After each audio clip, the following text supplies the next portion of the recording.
Hello, hello, hello. We are here at Bruce Castle for the special opening of, reopening of the repainted, refurbished Bruce Castle. No one's here yet, but this is Talkaoke. Come and join.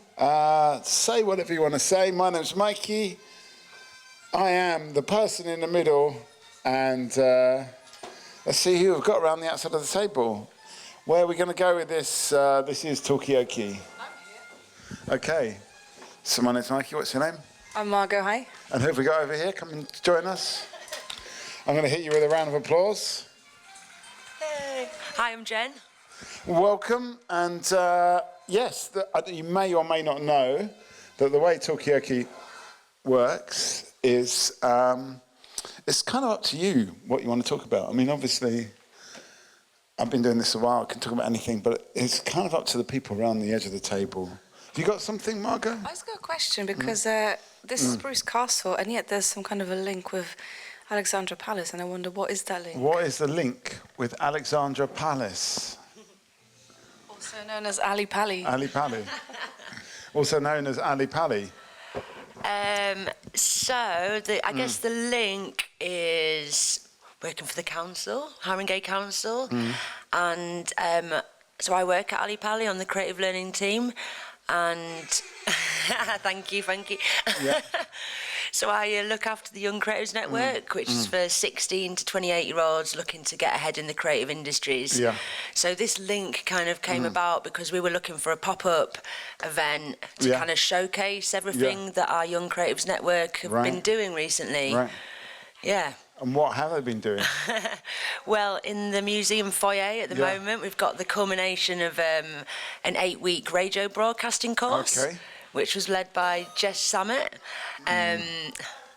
everyone's favourite.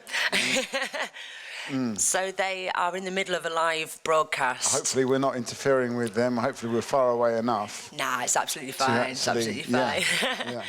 So yeah, we've got the live radio broadcast going on at the moment where they're interviewing some council members, some councillors. There's some live music going on in there as well, and some.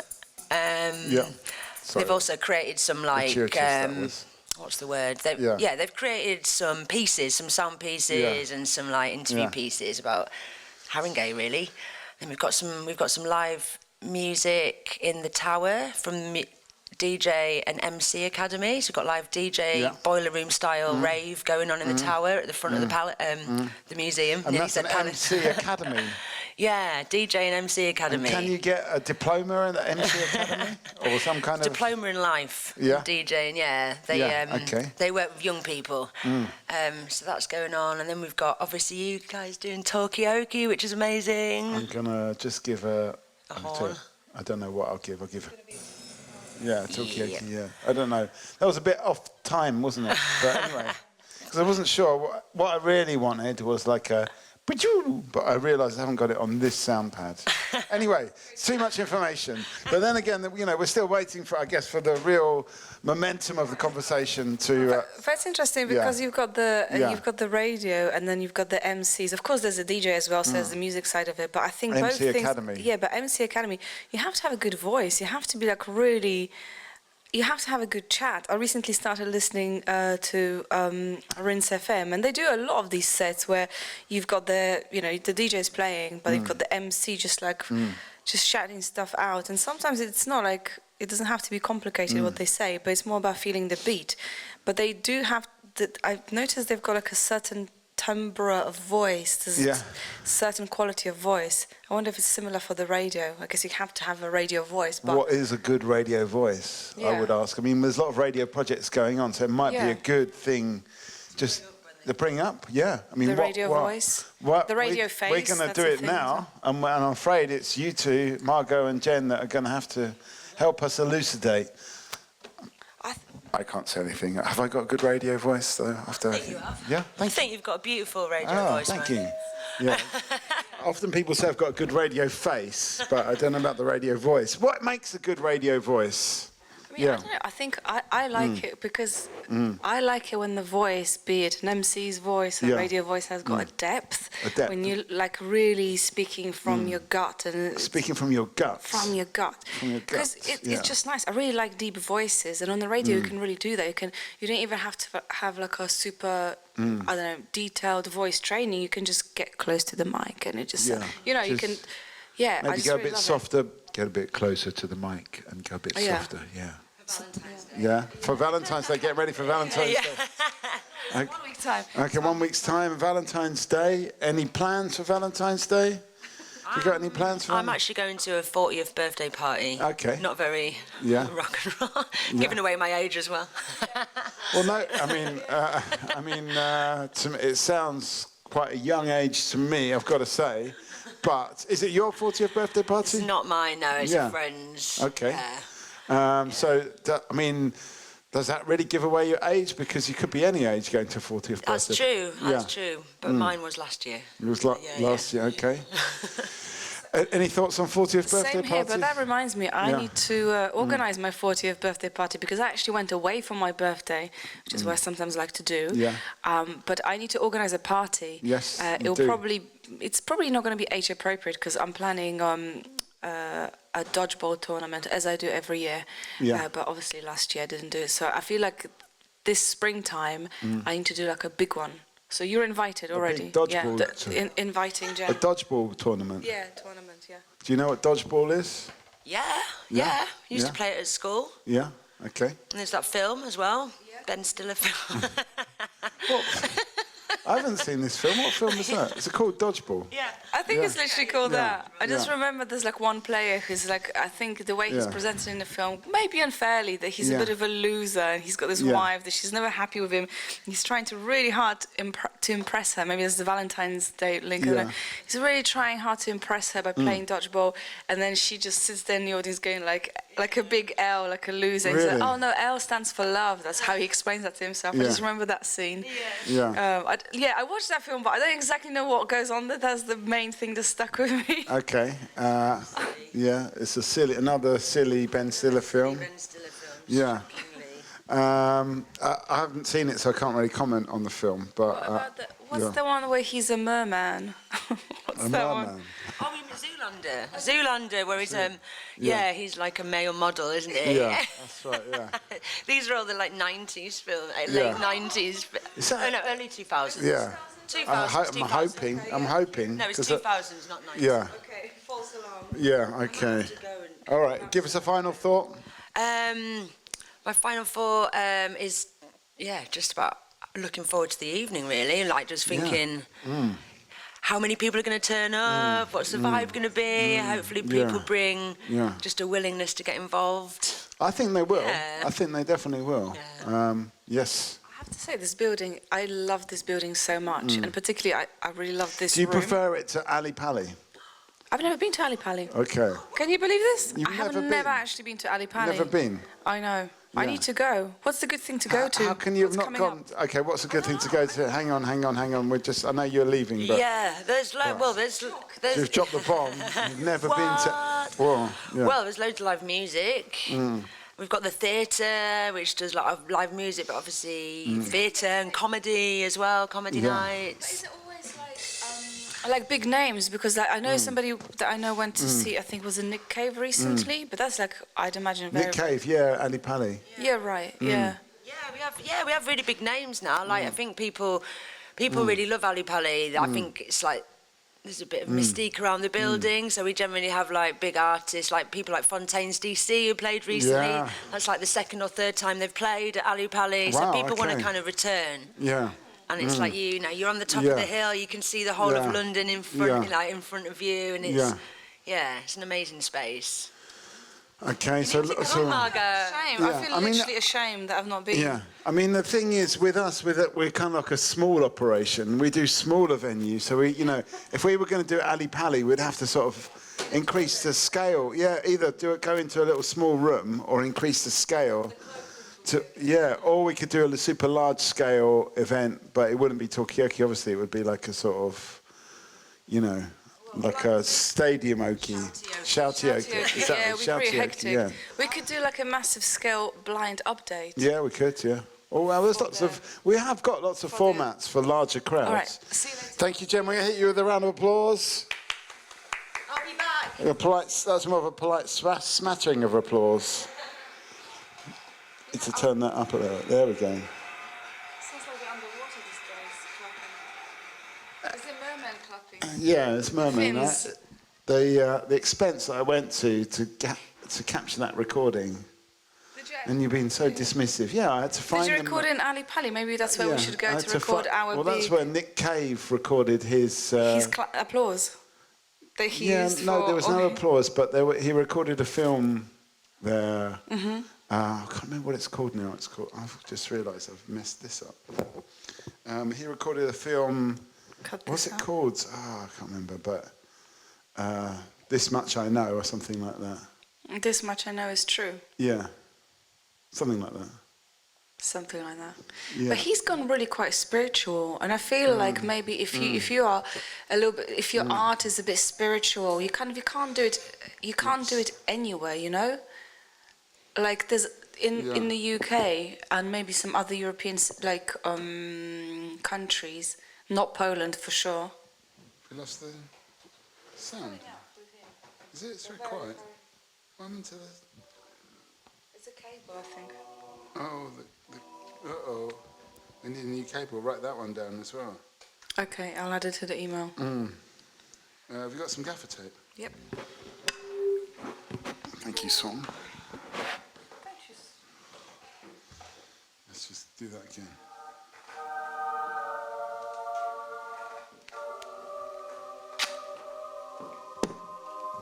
What kind of cable am I writing? Phono mini jack cable. Phono mini jack. It's going to go to the schedule.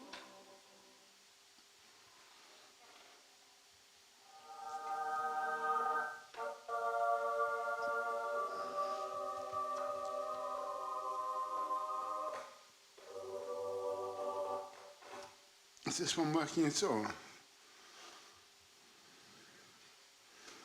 That's interesting.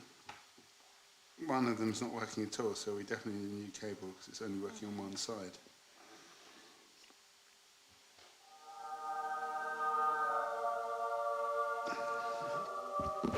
We definitely need a new phono mini jack cable.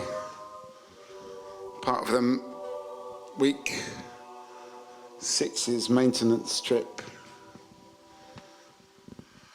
Okay, I mean, should we just keep the conversation going, Swan? It's gone quiet so far, isn't it? Well, we can make conversation. We can make conversation. We can talk to each other, Swan.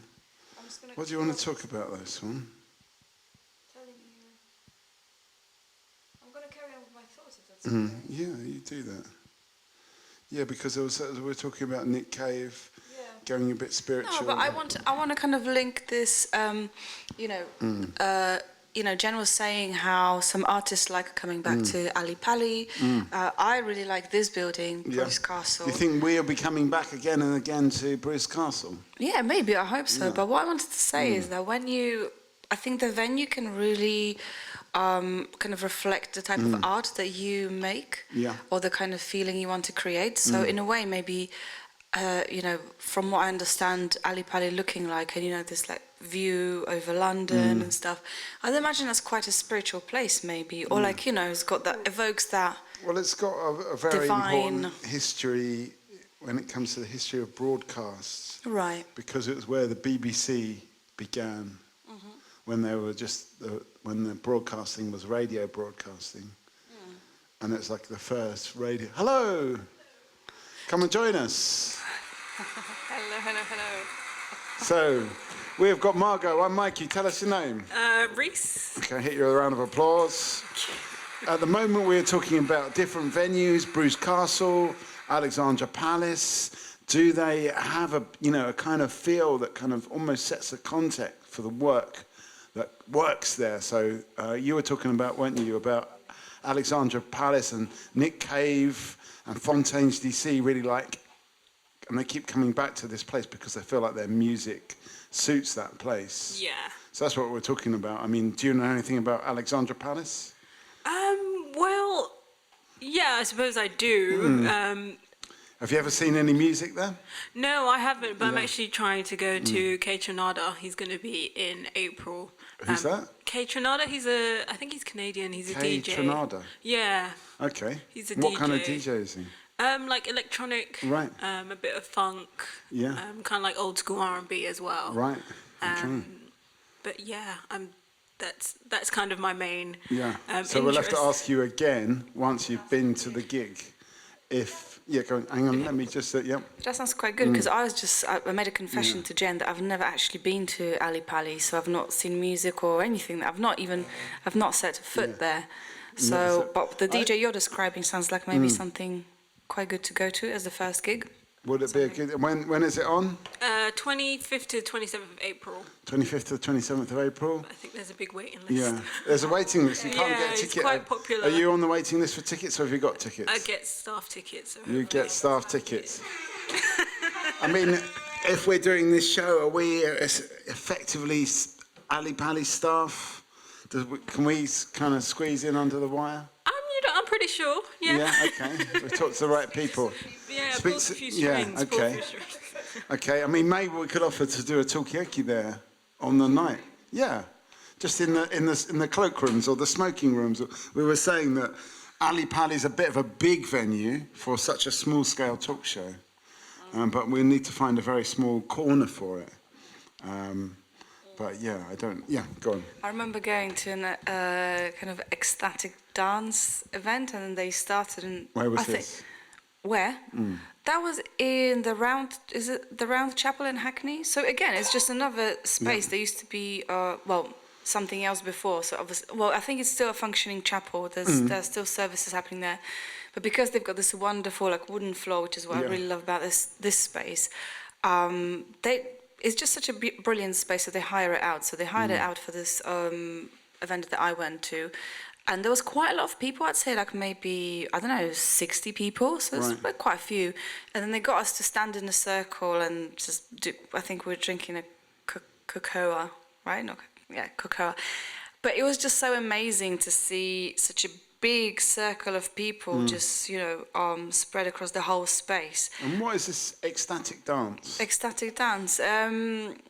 It's like a dance event where people don't drink, don't take drugs. It's more like a maybe spiritual practice, I would say. Right, so dancing is a spiritual practice. Yeah, and maybe a bit of exercise for some people. I mean, for everyone really, because you're moving around. And they've got a DJ, and DJ is really cool.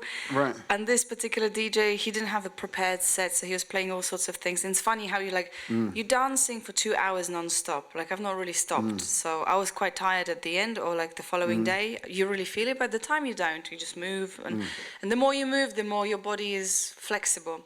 But then he was playing all sorts of music, but nothing that I could really locate as the banger or something. He was playing world music, but really good stuff.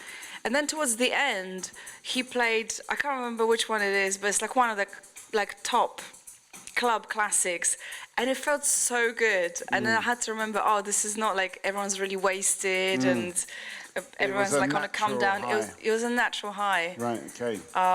So Let me bring it over to Reese. Any thoughts on this? Have you ever been to the Round Chapel? Have you ever done ecstatic dance? No, I haven't. I have to say that I'm not. I do like music. I just haven't ever really been to many music venues. Yeah. I've only been to the O2 Academy. Yeah. So. Yeah, obviously that's, I think, in recent years hasn't had the best reputation with all the crushes and stuff. Right. But, I mean, that sounds really cool what you did. But would you try ecstatic dance? Yeah, I mean, I'm willing to give something a go. Yeah? Yeah, definitely. What were you going to say? No. Okay, nothing? Okay, that's fine. We got some new people coming and join us. We'll hit you with a round of applause. So we have got Margot, we've got Reese. I want a final thought from you before you go, Reese. Give us a final thought, but let's find out who we've got around the table. What have you got there? Is that a cup of tea? Coffee. Coffee. Tell us your name. Nafisa. Nafisa and? Anne. And Anne and Mikey. We've got Margot, we've got Reese. Moment we're talking about different venues. Reese was about to go, but we were talking about ecstatic dance, which is something that Margot did in a chapel. But it wasn't. Was it a religious thing? Wasn't a religious thing? No. Yeah. No, but the chapel is still like it's a like normal chapel as well. Functioning chapel. Exactly. But you did this dance thing, which is like just dancing. Sorry, I've got the dance music on. It's just to give that vibe.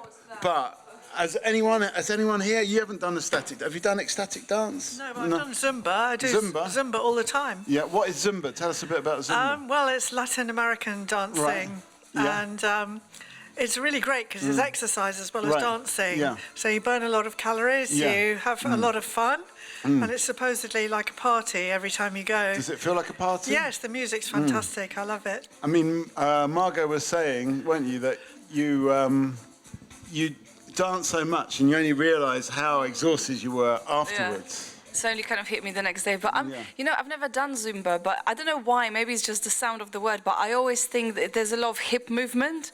Is there a lot of hip movement? Yeah. I'm just curious. Okay.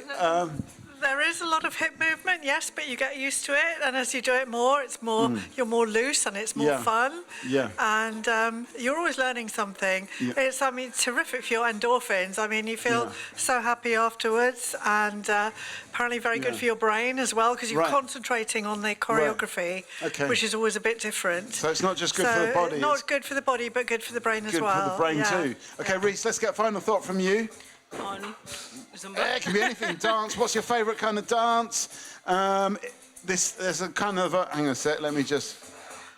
There's a bombshell that it's good for the body as well as as the brain as well as the body. Yeah. Do you feel like dancing's good for your brain? Yeah, I would say so. I mean, obviously, I'm not a professional dancer, but I think I'm not alone when you have your headphones on. You move your body and all that. So it is really good. I think it's a good thing. And if we're going back to the topic of types of dance, I did actually go to my first ballet last year. It was a Black and ethnic minority dance troupe, and it was like they blend at Stratford East. Right. Okay. But they've had residencies in like Royal Opera House as well. But they blended like dance with like jazz. I mean, ballet with jazz and like samba and different genres. And I thought that was really interesting and really cool. Yeah. So that's quite new to me, but I really liked it. Okay. I think it's underrated. Can you remember what the name of the dance troupe was? Oh God, it was Original Ballet Black. Right. Yeah. Yeah. So I think they're based somewhere in South London. Yeah. But they're quite contemporary. Yeah. Okay. I think we've heard about them before on the Talkaoke, but I forgot the name. It's definitely something I think to check out. Thank you for that. Come back later. If you see anything that needs remark, bring it back to the Talkaoke table. We can report back. Where are we going to go with this? We're talking about things which would enliven this space, but we're also talking about dancing, the power of dance. Go on, Margaret. I mean, I've never thought about learning choreography as a brain exercise, but and I'm a bit worried because I'm not very good at following choreography. I'm very good with just like improvising, moving, just feeling the music, just like making up my own steps. But when it comes to following choreography, I really struggle. I can relate to that. So is that like? It's like, how do you follow the steps? Because you're thinking about moving, but also you're kind of translating the kind of I don't know what my brain is doing into movement, and that involves as you say, a lot of brain power to kind of shake your left leg, and then think about it. It's a lot of brain power to actually get to the shaking of the left leg in But to be honest, I don't even know what my brain is doing during that time because it's just like going to some kind of like overload. It's either dancing or thinking. But choreography is one of those things that I just noticed that I really struggle with. So you can either dance or think, but not do both at the same time. And dancing and thinking at the same time, how do you do it? The thing is, you get used to it. I do see beginners struggling, often with the pace of it, because it's very fast. Yeah. So I think the best thing is to look online and look up Zumba or the equivalent dance online, and then see how the steps are, because they'll break it down for you. And then you have muscle memory. Honestly, once you've done it about 5 or 6 times, you will remember what you've done, and it will just become easier and easier as you become acclimatized to it. So I think it's something that you can get better without even trying. Yeah. You do think you're hopeless for the first couple of lessons, but it's amazing how you can get into it and how your body responds. Okay, so it's once again the case of muscle memory practice. Avisa, have you done any? I really haven't, no. Would you like to do it? Are you intrigued by any of these things? Ecstatic dance or Zumba? Or ballet, even, yeah. I don't know. I'm really into like gym in general, like fitness. Yeah. But I kind of want to get in, like I really empathize with the whole like movement is really good for like your mental state and everything as well as like the physical benefits. Yeah. But yeah, I've always kind of wanted to increase like my flexibility, like balance.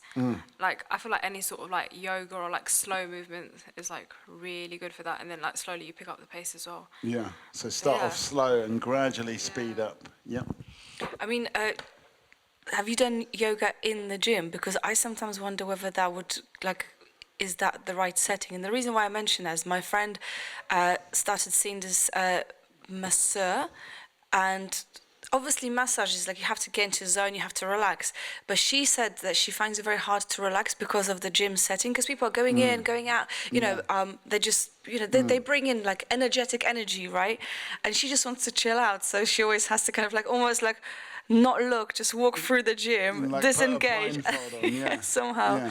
Yeah. And I find with yoga is like maybe for me, I like it to like chill me out and stuff. Yeah. But I know that people do like really energetic yoga, but maybe I'm not. Yeah, you like to use yoga to chill out. Do you find it helps your balance and your flexibility? But some days your balance is better than others, so it's something I'm always working on. Why is that some days you're better? I don't know, maybe it's like fluid or like your lymph or your thoughts kind of way to one side or the other. I don't really know. Okay. But definitely noticed. Is today a good balance day or a bad balance day? Don't know, maybe I'll check later. I'll do the tree. Okay, Gratuitous tree. Do a tree for us now if you wanted to. Okay, Anne, any thoughts on this? Do you have bad balance days and good balance days? Do you know my balance has got much better? Yeah. And I follow what the late Dr. Michael Mosley said, which is when you're brushing your teeth, you should stand on one leg for 10 minutes or however long it takes you, and you should alternate legs. And I do that and it helps. And actually on the cool down with Zumba, where we do balance exercises as well, and that also helps. So my balance has become quite good. So you should brush your teeth like a flamingo. Absolutely. Not that flamingos have got teeth, and your balance will be just like a flamingo. Right. Fantastic. Okay, so I've never heard this. Brush your teeth standing on one leg. I'm going to try that. I mean, why not? Have you ever brushed your teeth standing on one leg? No, but I'll try it tonight. You're going to try it? Yeah. Okay. You need to come to the next Talkaoke, which is probably at the Science Museum in a month's time to tell us the results of this scientific study. But you know, I recently cut my thumb, like boohoo, but I mean, it was pretty painful. But what that meant in the first couple of days is that I wasn't able to hold the toothbrush, and particularly the electric toothbrush. I couldn't press the on and off. Do it with the other hand? That's what I'm going towards. Like, I tried it with my left hand, and it was a bit of a struggle. And even with the electric one, I know that I just have to hold it, but my left hand is just so out of shape in comparison to right. And I thought maybe I should just do something, not because I've cut my right thumb, but maybe like I should do alternate the toothbrushing hands. Yeah, like alternating the legs. I really think so, because what if something permanent happens to my right hand? What, you know, it's going to take me ages to use the left one. But anyways, I mean, the thoughts that you have whilst brushing your teeth. Are we using our body to our full capacity if we can't do things like this, like stand on one leg or brush our teeth with our left hand? Everyone here right-handed or left-handed? Right. Right-handed. Yeah. Have you ever tried to brush your teeth with your left hand? I have. I've tried to do lots of things with my left hand for that very reason, because I feel that it strengthens both sides of your body.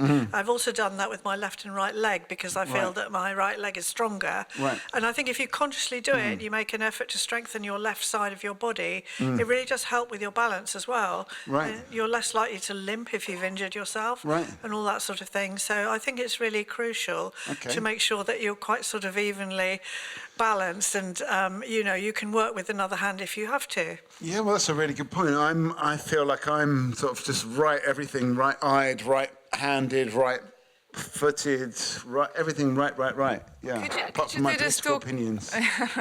Could you hold the microphone with your left hand? Maybe I should try from now. I think holding the microphone is fine, because sometimes I need to adjust. No, it does feel weird actually holding the microphone with the wrong hand. It does, definitely. Oh, no. I think the answer is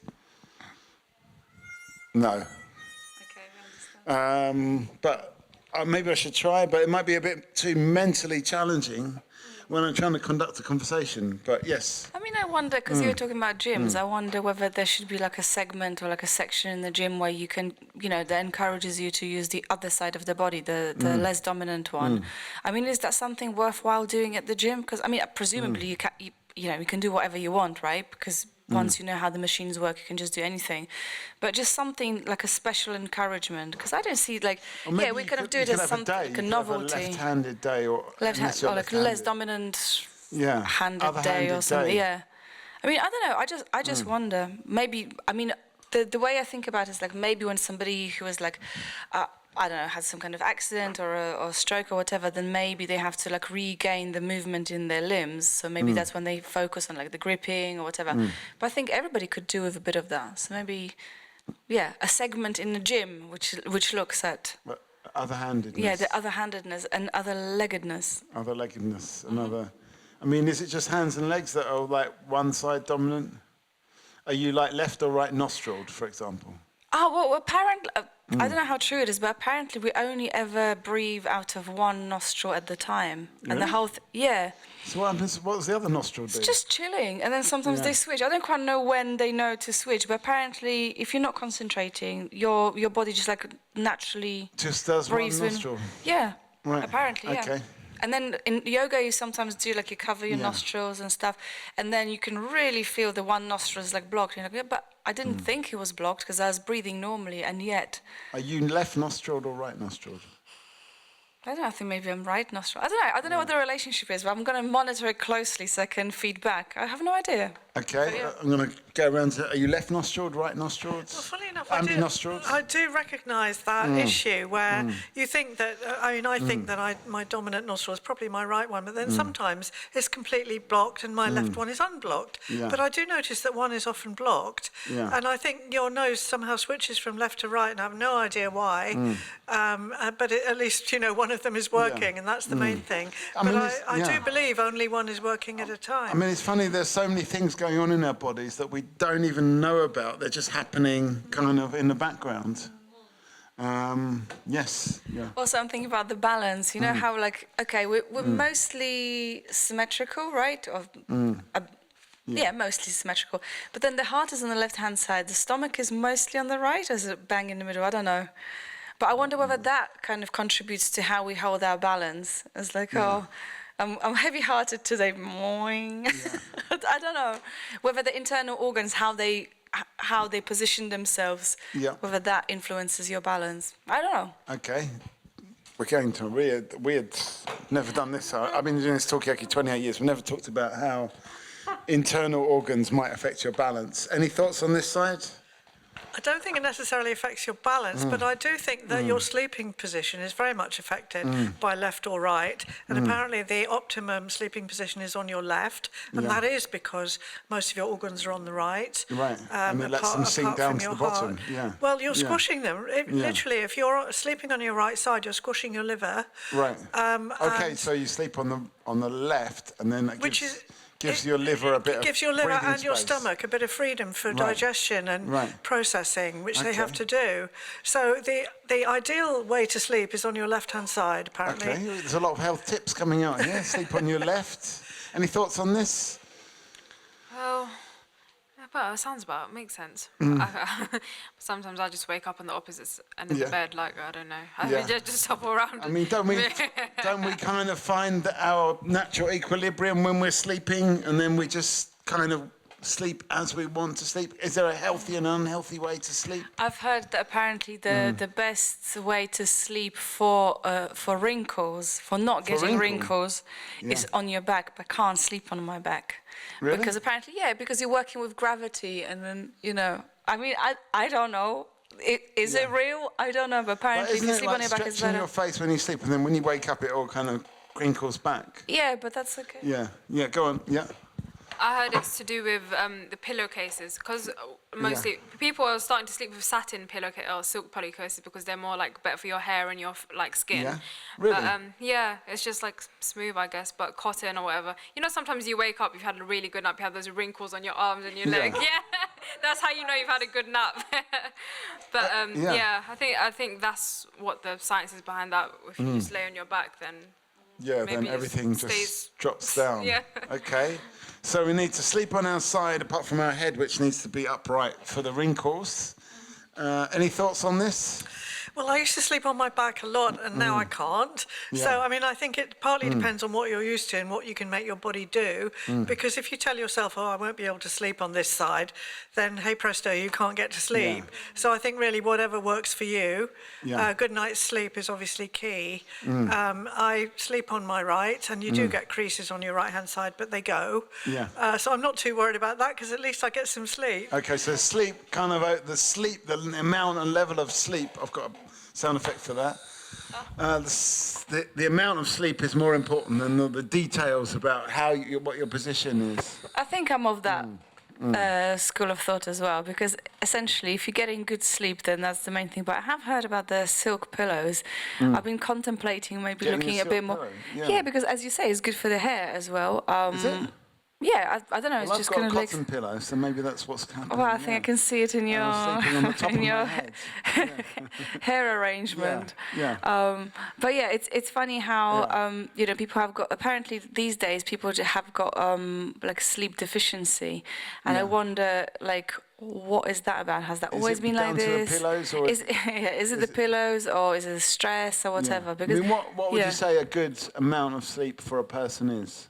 I think 8 hours is good. If you can get 8 hours, I mean, I can survive on 7 or less, but then I've noticed that I will feel it a few days later, or like a day later. I mean, on the day I'll be okay, but it's a cumulative effect, so I'll be really struggling after a while. Right. Okay. So if you have a few days where you don't sleep enough. Yeah, I will definitely feel it now. Maybe back in the day, I think I'd still feel it when I was younger, but maybe I would be just like better with like getting on with it. Whereas now I'm like, no, I think I just didn't have enough sleep. I just need to sleep now, which is not a bad thing, I suppose. Are we getting enough sleep as a society, as the people that live around Haringey or work in the area? I mean, what do you think? I don't think we are, because the poor old shift workers are working all kinds of crazy hours, and night turns into day and day turns into night. It's very, very difficult, I know from experience, to sleep in the daytime. However much you block out the light, you feel that life is passing you by. Have you ever worked? I have actually worked so that I've had to sleep during the day, and I found it very difficult, and you get more and more exhausted. So I really feel for people who have to do this continuously for weeks on end. I'm sure it contributes to a lot of illness and accidents and so on. They do say the optimum amount of sleep is 7 to 8 hours, and that you should sleep the same time every day. Right. Every night, but you can't if you're a shift worker, and sometimes you can't because of your social life or your job or your family situation. So I think it's very difficult, but that apparently is how you get the most and the best night's sleep. Okay, so keep it the same every time, 7 to 8 hours. Any thoughts? I actually thought of something about what you were saying earlier, how if you don't sleep enough, you feel it later on in a few days. I also heard that you can never actually make up for lost sleep. Like your body will feel exhausted, and you can like try catch up, but really that affects your like long-term like life expectancy as well. Like having that lack of sleep. Okay, so if you don't sleep enough, that affects your life expectancy. That's definitely. Yeah. Imagine lack of sleep and energy that affects your like daily life, everything that you do. If you don't have the energy for it, and you can't ever get it back. It's just a downhill slope, downhill slope from there. But isn't that like the worst thing that you can tell yourself if you're trying to get to sleep? I'm actually reducing my life expectancy. That's not going to help, is it? Trying to get to sleep.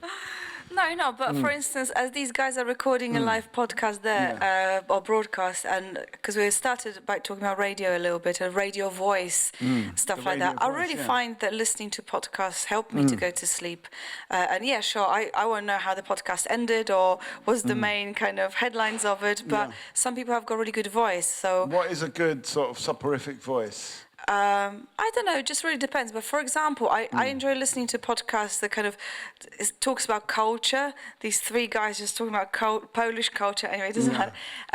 And that's okay for me. But if I listen to like a news item or like Owen Jones talking about something, I can't. I'm alert. I'm listening. I feel like I can't drop off to sleep. You need the right subject matter and the right voice. But it can't be just like somebody telling me about their day. I feel it's so stupid. I am just ending my day at that point. I'm just looking to go to sleep, and still I want to cram in some little bits of knowledge or some interesting facts, or But what's the point? At this stage. I'm just going to sleep. That should be my priority. Okay. But we're talking about, not just radio for entertainment, but radio for sleep, or podcasts for sleep. Anyone on this side, do you listen to podcasts to go to sleep? Or do you have a way of getting to sleep that's...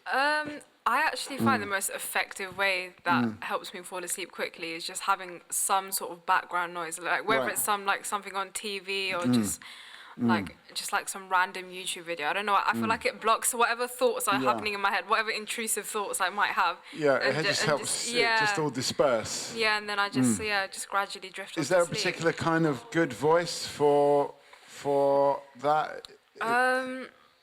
Or is it just anything? No one in particular, just anything. Yeah. But I mean, it's interesting. What we're using. I mean, I don't know. I'm wondering now if people use the Talkaoke videos to go to sleep. And how would you feel about that if you're a radio maker and people are using your content just to go to sleep? I mean, it wouldn't be particularly flattering, would it? But at the same time, it's a useful social service. And I think really people can't help it. If you're tired enough, you'll fall asleep anywhere at any time. And I'm always one of these people who says I can never fall asleep on an aeroplane because I'm sitting bolt upright. There are announcements all the time. People are giving you food that you don't want. They're pushing past you because they need to get up. But eventually I will fall asleep because I'm tired. Yeah. So I think it does depend on your tiredness. But I mean, it sort of comes back to something you were saying earlier, that sometimes it's the attitude. If you think you're not going to sleep, then you won't sleep. And, if you say to yourself, I can't sleep on my that's why I really agree with changing the subject in your brain. I so agree with that. Changing the subject. Change the subject, like read a book or even, scroll your... phone, but I only do that on very, very low light because I'm conscious of the fact the light's going to wake you up. But on very dim light, just read the news for a bit and you'll have something else to think about, because otherwise your thoughts are really intrusive, and if you're worried about something, you'll never get to sleep. Okay, so just change the subject in your brain. We're talking about what you can do to go to sleep. It sounds like everyone around the table uses some kind of like broadcast or content to go to sleep. But you know what's so funny about the kind of ambient sound or like some kind of sound to block out the thoughts? What I haven't realised, but for instance, my mum stayed with me for Christmas a couple of Christmases ago, and she's like, I just struggled to fall asleep because of the police sirens, and I don't even hear them anymore. And then my boyfriend lives in Enfield, but when he stays with me in Peckham, he's like, oh yeah, welcome to Peckham, you can hear the sirens all the time. I mean, I do live not so far from it's like this. But I don't hear it. Like, honestly, to me, it sounds like... I mean, isn't that quite dangerous if a police car was going past, you just be... I don't hear it. Yeah. No, it's not that bad. But when I'm in my bedroom, like, I'm not listening out for the sounds of the sirens. I know that and sometimes it's police, sometimes it's the ambulance, there's a hospital on the way. But it's interesting how people are just... Apparently, they are not used to it. And I thought, it's just the same audio landscape anywhere in London. It's a big city, but apparently North London, like here, maybe it's not that common. I mean, do you guys live... Sorry, I'm just really curious. Do you live in North London? Do you hear the sirens all the time? Do you get woken up by sirens? Is it a South London thing to be woken up by the police sirens? It's definitely not a South London thing. North London is very, very busy.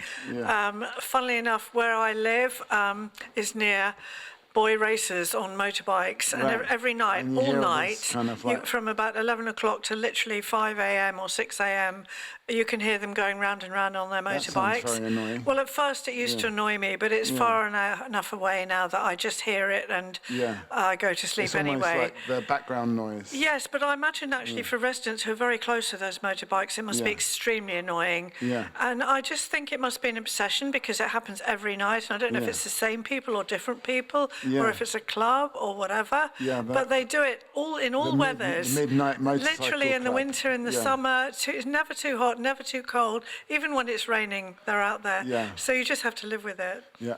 I just want to say that just out there we've got our van, which is an electric van. It's completely quiet. Yeah. So maybe eventually motorcycles will transition to electric cycles and make everyone's sleep a bit better. But it's happening already, really, isn't it? Yeah, but I don't think it would work, Mikey, because I think part of the riding of the motorbike is to create that noise. I think people. So the noise is actually integral to it. I think people enjoy making this much noise. It's part of the performance. I remember when I lived in Hackney, and on my street, which it was just a small residential street, but again there was a lot of people on scooters, and it hasn't always been like this. There was definite increase at some point. I remember even phoning the council and saying, can you do something, put some signs up or whatever, and said, no, we can't do anything. And I thought, I mean, fair enough, people can just, they should be able to go and express themselves, but I found that so it's a disruptive. Bit antisocial, isn't it? Yeah, but the council saying, no, we're not going to do anything about it. Any other complaints? It's like, no, that's it. And maybe the answer is you have to kind of learn to live with it. But I wonder what is the kind of line? At what point do you live with it, accept they have to live with it, and at what point do you go like, no, this is taking a piss now? It's quite difficult to navigate in the city. Because you can get really annoyed about it, which would probably keep you awake, or you could just be much more kind of zen about it. But how do you deal with it? I mean, are you a motorcycle rider? Definitely not. Do you get annoyed by the sound of motorcycles? Yeah. Like even just when you're driving and they try to weave in and out, it's just I just think they're a menace to society. And then you have to watch out for them. Like even on like bike lanes or whatever, they always say, "Oh, watch out, blind spot here," and it's just like I don't know. Can we just ban motorcycles? Okay, should we ban motorcycles completely? Delivery drivers will be out of jobs. Yeah, I mean, do you ever order Deliveroo or not that often actually? Yeah, I'm pretty good with that. Yeah, okay. What do you think? Should it be banned? Well, selfishly, I think, yes, it should be banned so we can all get a good night's sleep. But I also do understand that it has an attraction to some people and they take their silencers off. They want it to be as loud as possible. Yeah. It soothes them. And I know it sounds contrary, but I think they find it exciting. Do you think they need to do that to get to sleep? Yes, probably they do. Maybe finally at 5 o'clock in the morning, exactly. they're like, oh, finally they will be the one person that can get to sleep in daylight in the middle of the day because they've had an exciting evening. Yeah. So should we ban exciting evenings? I don't know. It's very hard to say. Come and join us. This is Talkaoke Pop-Up Talk Show. Yes, come in. At the moment, we're talking about sleeping. That kind of thing. We have got Margot, Nafisa, and Anne, and Mikey. What's your name? Jonathan. Jonathan, come and have a seat. Don't be shy. We're talking about sleeping at the moment. We're talking about, do you actually listen to podcasts? Margot listens to a lot of podcasts. Nafisa listens to just anything that takes her mind off of the problems of the day. But what does it feel like to be a content producer like me? And people use your material to actually go to sleep. Then we talked a little bit about motorbikes and sirens waking up in the middle of the night. That's really where the conversation goes. But this is Talkaoke. So we can go really in any direction. Yeah, Margot. As a cyclist, I see a lot of Deliveroo motorbikes everywhere. Yeah. And of course, I don't want to be negative and say no, this is a stupid job. People shouldn't do it. People can do whatever job. Have you ever ordered a Deliveroo? Twice in my life. Twice, it was for a project, so it wasn't for me. Yeah. But we often get a Deliveroo delivered to us, but they always get the wrong address. Okay, but so what I it's wanted not your to say, Deliveroo. no. Yeah. But what I wanted to say is I wonder if there's another type of job that people can do that's easy to do, but it doesn't involve this kind of servicing, kind of bringing food to people. I mean, and I do understand. Have you got a problem with the Deliveroo? Is that what you're saying? I think it's literally that they're just everywhere, and sometimes what grinds my gear is that because they have to chase the next order, they have to get to somewhere, they need to like accept the order, whatever. That of course they have to do that to do this job. It's designed that way, but at the same time they are not concentrating on the road. So I've seen delivery drivers just literally making such stupid moves on very busy roads. They're really endangering their lives. Right, okay, and so I'm it's a bit thinking, unsafe, is this job worth it? So then my question is like, can there be another job that a lot of people can do? It's so easy you want to to transition the delivery drivers off of motorbikes and just give them a different job that doesn't endanger their lives. That's all I'm trying to say. All right. But I don't know what that work model would be. Okay, and where are the pizzas going to come from as well? It's another question. Any thoughts, Jonathan and Nafisa? Yeah.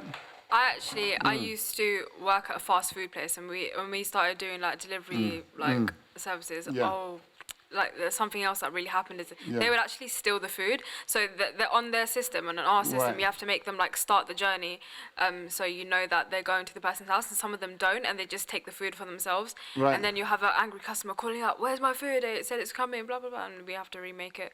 But yeah, that's just another. Okay, so there are some flaws in the whole system. Yeah. Okay, have you ever ordered a Deliveroo? No, it's not. It's not really my thing. I mean, I cook at home, and that's that. But in a way, I kind of feel, at least it's a job. And I do see the camaraderie as well. I see them all hanging out with each other and waiting, to make a delivery. And I feel, well, they're productively employed.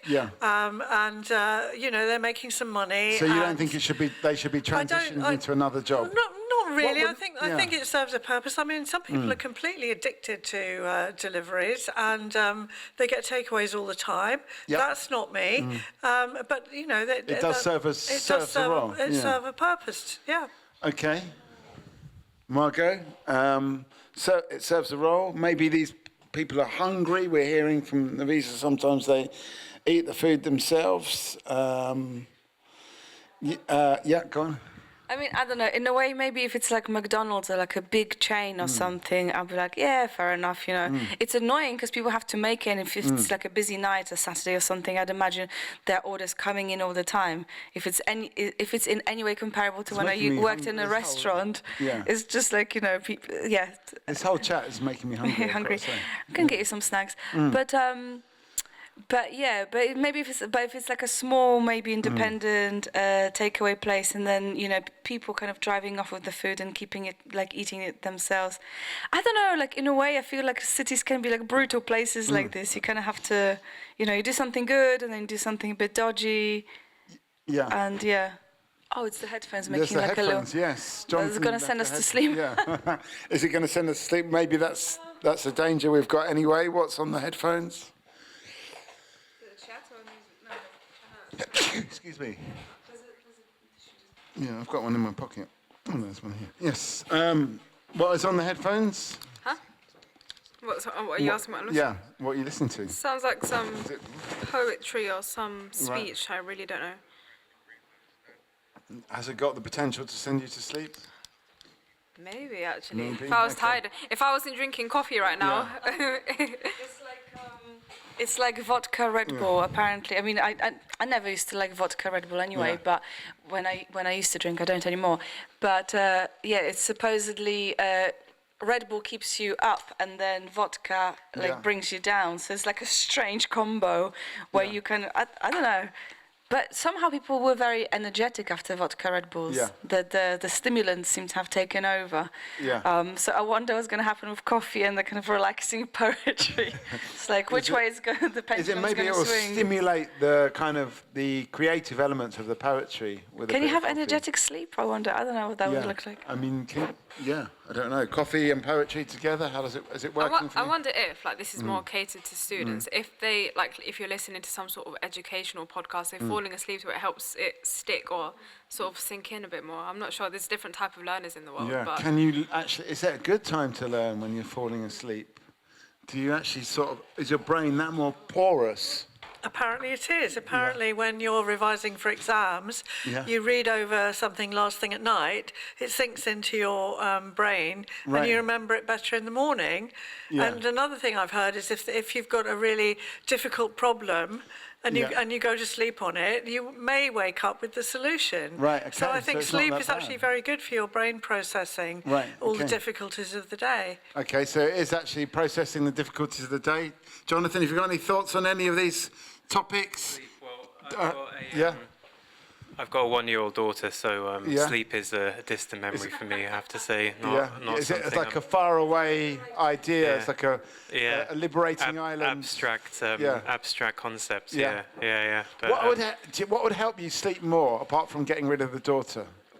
If she would sleep. Yeah, okay, so she needs to sleep more for you to sleep more. Well, that's the thing, is that now she is actually sleeping better, but she wakes up at 5 a.m., which, so it's like, one problem kind of ends, and she's not waking up every half an hour, but then 5 a.m. it's time to get up, and I'm not really ready for that. Yeah, I can relate. Yeah. How that's the problem. If she could just maybe sleep until 7. Okay. Would be Have you talked to her about it? I talk to her about it every morning. I do talk to her about it every morning. I say, because then she gets tired. Yeah. You're taking her to nursery, she's already, scratching her eyes and yawning, and it's like, well, if you'd slept a bit longer, then you wouldn't be so tired, would you? But she's not taking it on board. Not taking it in. Okay. No. All right. Well, any advice for Jonathan? And we've got a new face at the table. We've got Margot. We've got Nafisa. We've got Anne. We've got Jonathan and Mikey. What's your name? Helena. Helena. I'm going to hit you with a round of applause, and that's for you as well, Jonathan. I forgot to give you a round of applause. People traditionally get a round of applause when it comes to Talkaoke. Yes, Margot. No, but as we were talking about podcasts and us listening to podcasts and radio, whatever, surely some scientists must have come up with some kind of podcast for babies. Yeah. Something can play to them to send them to sleep. I mean, is there some kind of like something that just sort of taps into the brain, the infant brain? You can communicate something. I don't know, maybe you have to put on the baby voice. I don't quite know. Maybe there's a certain wavelength or something to communicate something. Right, some kind of brainwave stimulant. Is there such thing? Is there something? Okay. Have you looked into this? Well, I mean, there's white noise. Yeah. Right? That's probably the closest you've got. I mean, when she was a bit younger, I downloaded the Baby Sleep app, where you have various different kinds of white noise. You can and it's got a really wide range of noises. You've got, like your sort of standard sort of radio, detuned radio white noise. You've also got vacuum cleaner. You've got hand dryer. Right. You've got rain, waves, all these different things. Didn't really work. None of them worked. You've got plain sort of background noise. All these different sort of plain background noises. But so I'm not sure. I think there are many sort of snake oil kind of things out there, but whether they actually work probably is a specific thing to your child. Right, okay. Well, it's interesting. Do you want plain noise or varied noise when you're playing something for your baby? I just want to bring in Helena a little bit, because we've been talking about, we got into the subject of sleep somehow.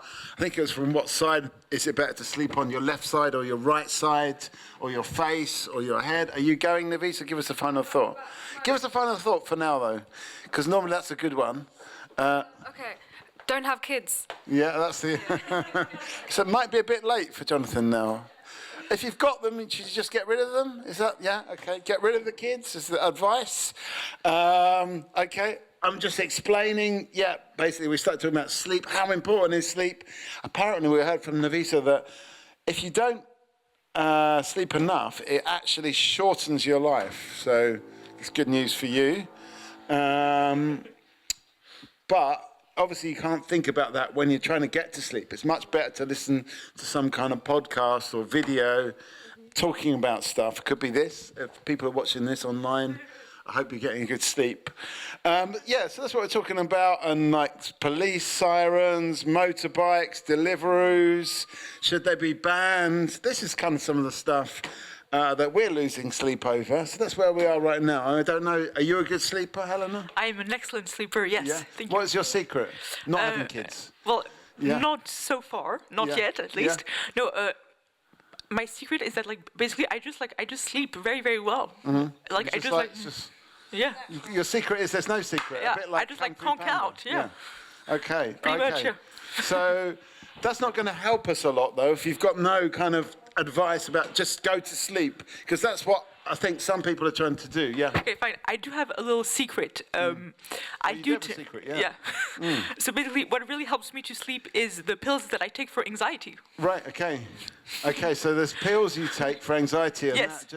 does that get rid of your anxiety, or is it just put you to sleep? Both. Okay. Yeah. Okay. All right. Okay. Yes.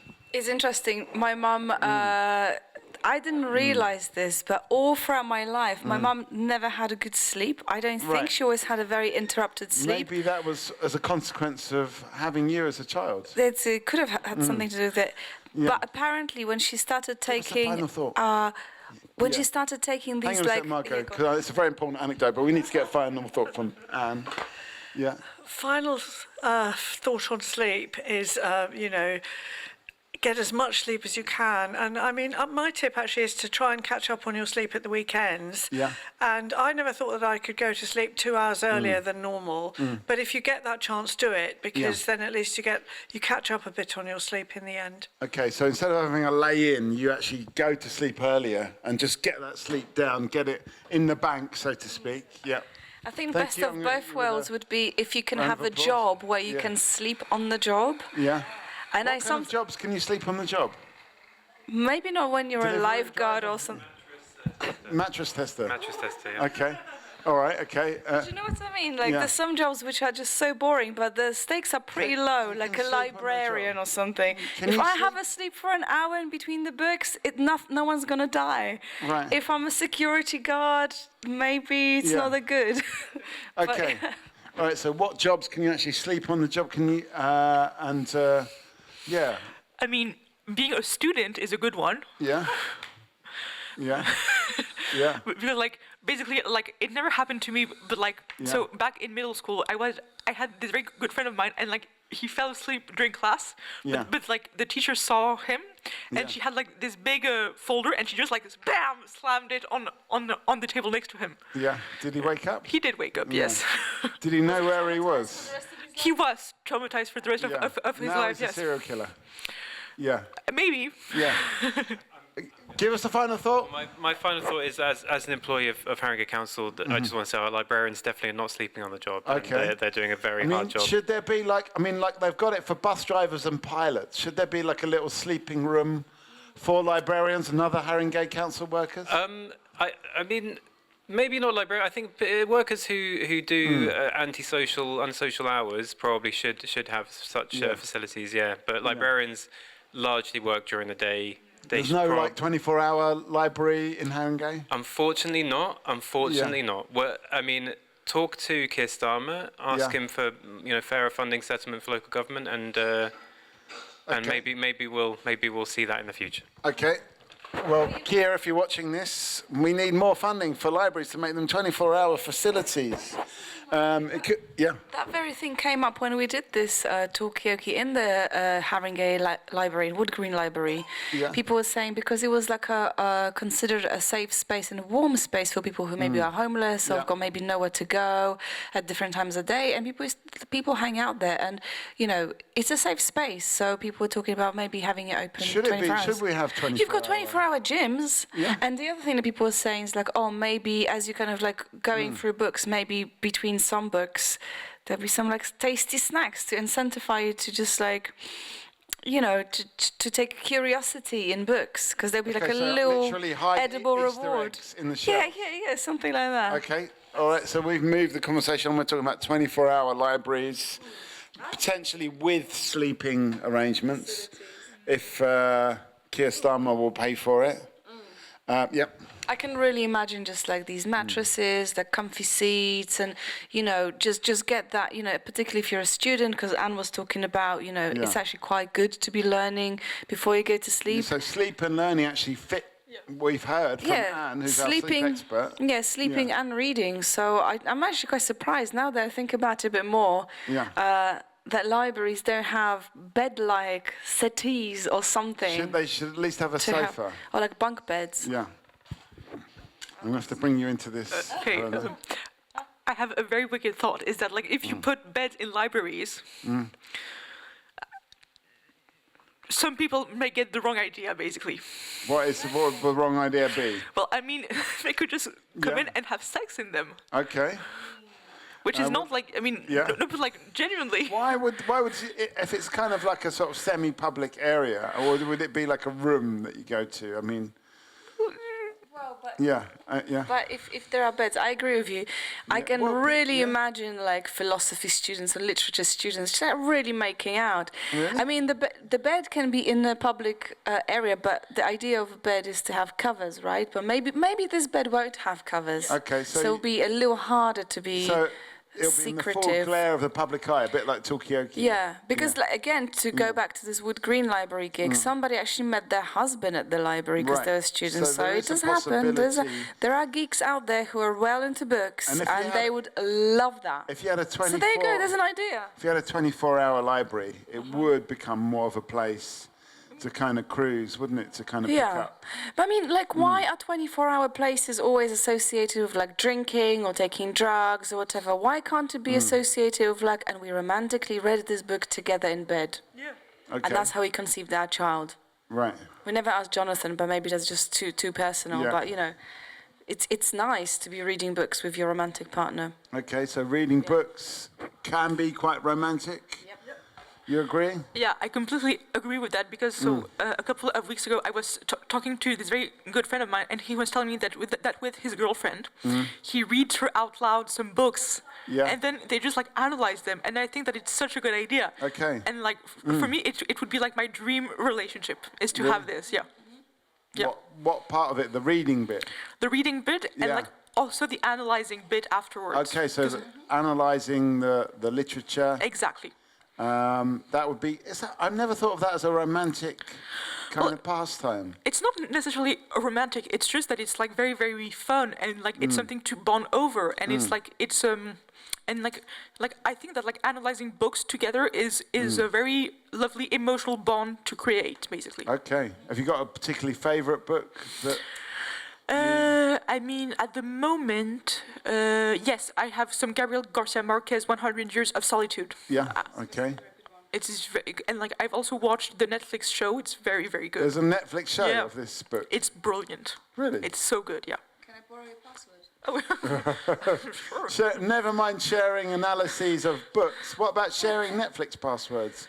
Is that part of the deal as well? Should libraries be open 24 hours a day? That's what we're talking about now. And what would the consequences be? Maybe more people bonding over literature. Yes, okay.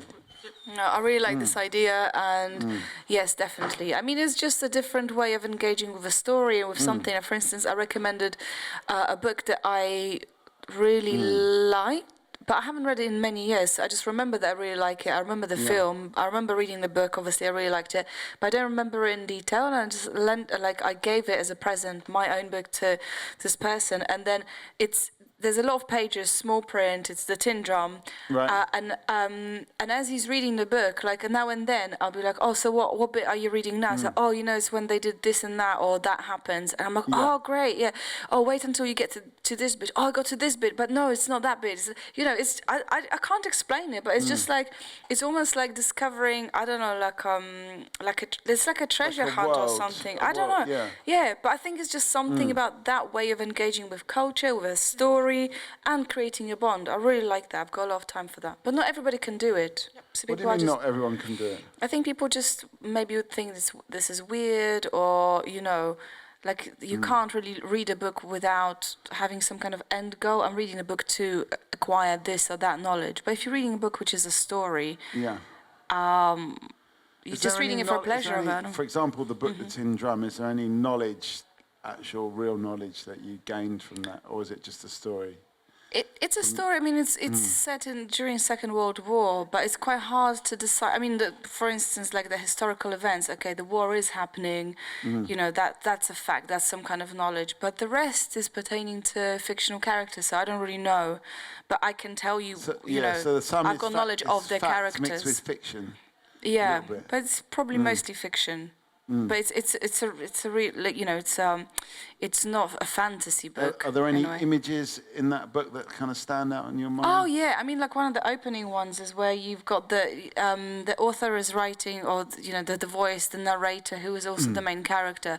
He's writing about how his family kind of started and how his grandma was sitting in this field after First World War, just digging for potatoes, and then there was this lonely soldier walking past, and then they got chatting, and then he actually had to hide because they were after him because he deserted, I think, from the battlefield or from the army, and he asked her if he could hide underneath her skirts. So she said, yeah, fine. And then the army people came and they were like, have you seen this man? She said, no, I haven't seen this man. And apparently that's how the main character's maybe that was a granddad who was conceived. Yeah. It's just like such a bonkers situation, but or someone, that's how his family started in a way, and some others. So, you know, stuff like that.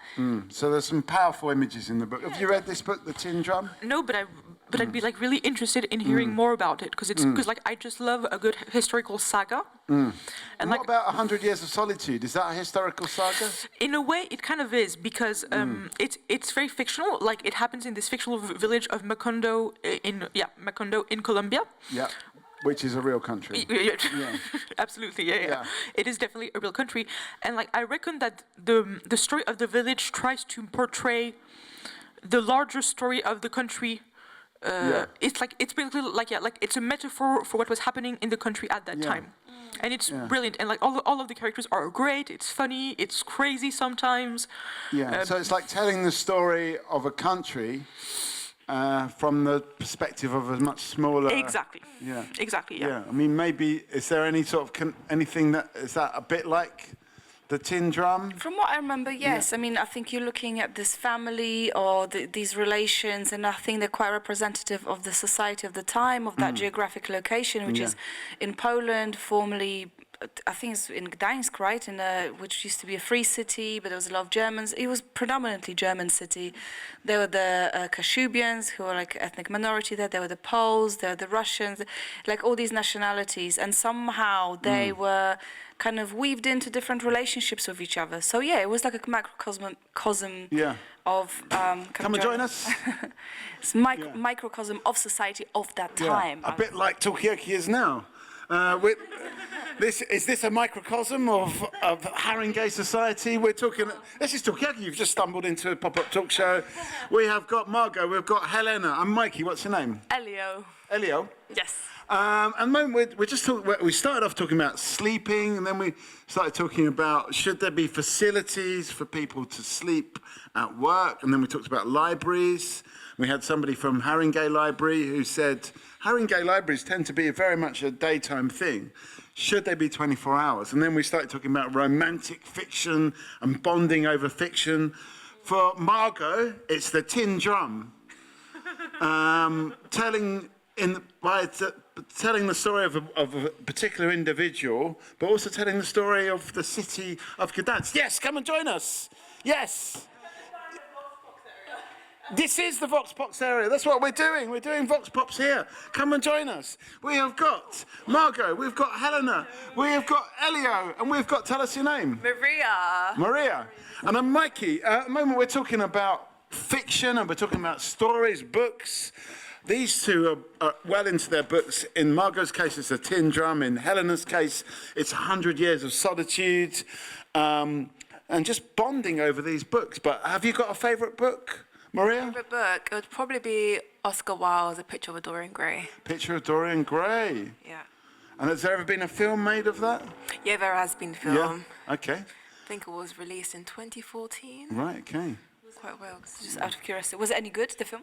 Oh, you know what? The book was better. The book was better, okay. I'm just going to come over to Elio. Have you got a favourite book? Oh, God. I don't really know. Honestly, sadly, the answer I used to give to that question was Harry Potter. But given that I'm non-binary and, you know, the recent developments with the person, you know, she who shall not be named.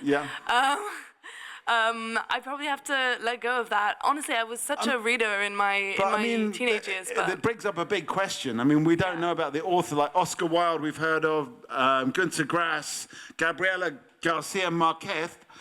I mean, I don't know anything about these authors because they're not on Twitter, or X as it's called now.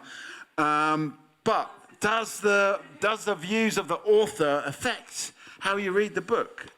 And I mean, I think that it's I'm quite interested in this topic of, you know, everyone is talking about, like, do you separate the art from the artist and stuff like that. I think J.K. Rowling specifically, well, no, actually not J.K. Rowling specifically, any like kind of art is going to be influenced by the artist who makes it, and that's why we're interested in, like, who the artists are and all that. At the same time, I personally believe that once you've released a piece of art into the world, it doesn't belong to you anymore as an artist. It belongs to the people now who experience it. So actually, Harry Potter, and actually one of the reasons why Harry Potter is so big is because of the fandom and because of how much people have been attached to it and how much of their personal lives are attached to it. And so it doesn't even belong to J.K. Rowling anymore. So I'm not against reading or, like, talking about Harry Potter. I'm just against putting more money into... You don't really want to promote J.K. Rowling. I don't want to promote someone who is actively fighting to marginalize even more a group of marginalized people. Yeah, okay. I mean, I don't know what other people think about this. Does any of the other authors have dodgy views, but they just weren't alive when Twitter was?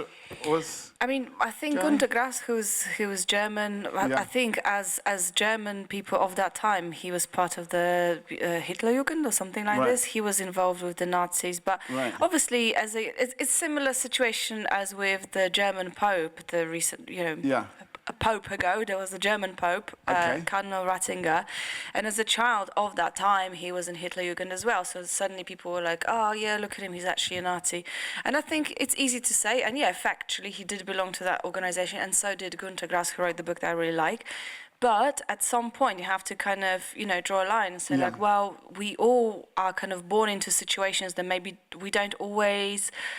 have a choice to act in different ways. Just what you do with that. Can you actually break out of it? Can you change your views? But in case of this author of the Harry Potter books, I mean, she's just, she's just whipping it up. I just don't understand. I mean, you're talking about Harry Potter. Should we set up a parallel kind of fandom for Harry Potter? So this is my mispronunciation. But I'm just wondering, it's a possibility. Maybe we should just stop doing Harry Potter and do Harry Potter. Doesn't that exist? I mean, I wouldn't be surprised. Not until now. That's what I'm saying. I mean, I don't know if going That's what I'm saying. We could create a new Harry Potter fandom to bypass the Harry Potter. It's just an idea.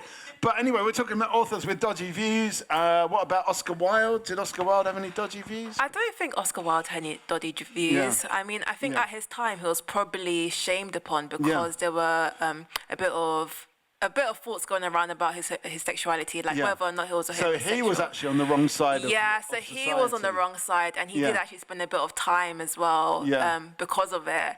And so, I think that if he was here right now, he'd probably love it because well, I'd love to have Oscar Wilde around the table. Yeah, absolutely.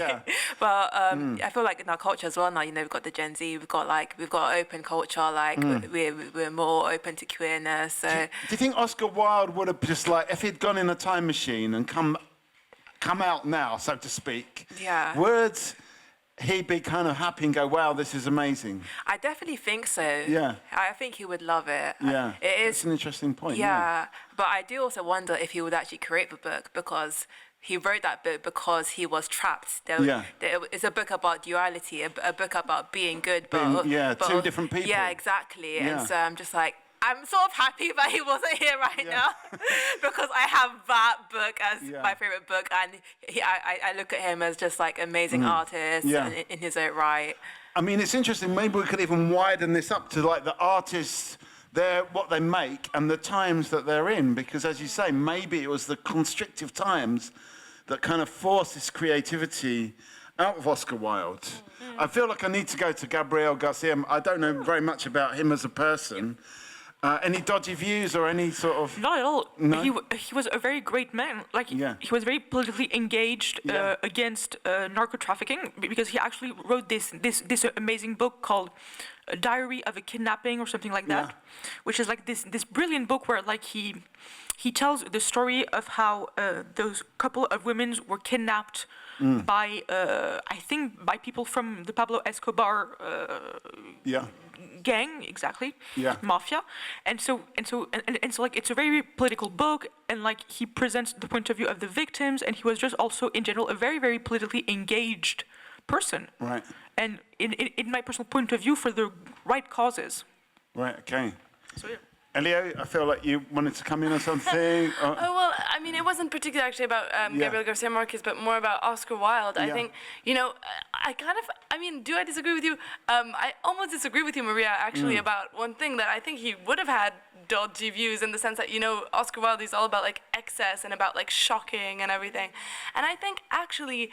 Was that a reaction to his times? I think that's what you're suggesting. Exactly, but actually I think that these times today, I mean, you know, maybe this is just me speaking as someone who was born in 2001 and has like always lived in a like more open society, but you know, with the kind of mounting of like the alt-right in like all of Western society at this point, and you know, even in the like left-wing kind of circles, there's also this like kind of like moralism that's kind of growing. So there's like moralism kind of growing on both sides. So I think actually Oscar Wilde potentially could have had a Fields Day, you know, with the values that we have today, where everyone has to be so perfect. Whether you're left wing, you have to be, you know, really politically correct. You have to like say only the right things. If you ever put a single step out of line, you're done. And if you're on the right, and obviously the right is like also moralizing and saying we have to return to the traditional values. So I think Oscar Wilde, I mean, it would have been different, definitely. But he would have, I guess he would have found some things a little bit constricting, and... He would have definitely been able to like, you know, create his kind of like, his art, I think, today. Yeah. Okay, and how would have Oscar Wilde's wits dealt with this kind of, you know, this kind of constricting social media atmosphere? But what were you going to say, Helena? Well, I was going to say that I very much agree with you, Elio, because from my understanding of Oscar Wilde's books and like work, he was a very, very nuanced man, and like of course he had very good, in my opinion, political views, but he was like someone who was like super, super nuanced. So I think that if he had been confronted to this very, as you were saying, if I'm correct, like the very, you know, serious left, or like if you say one thing that is out of line, or that is like a bit more nuanced, or that is just not bluntly into what is accepted, I think that he would have had a very difficult time, because like if you look at all of his books, they're always like very, like very, very nuanced exploration of the human psyche. Like even Dorian Gray, it's not black nor white, it's very, very ambiguous, it's a complicated story, I think. Okay. I would have to agree with that.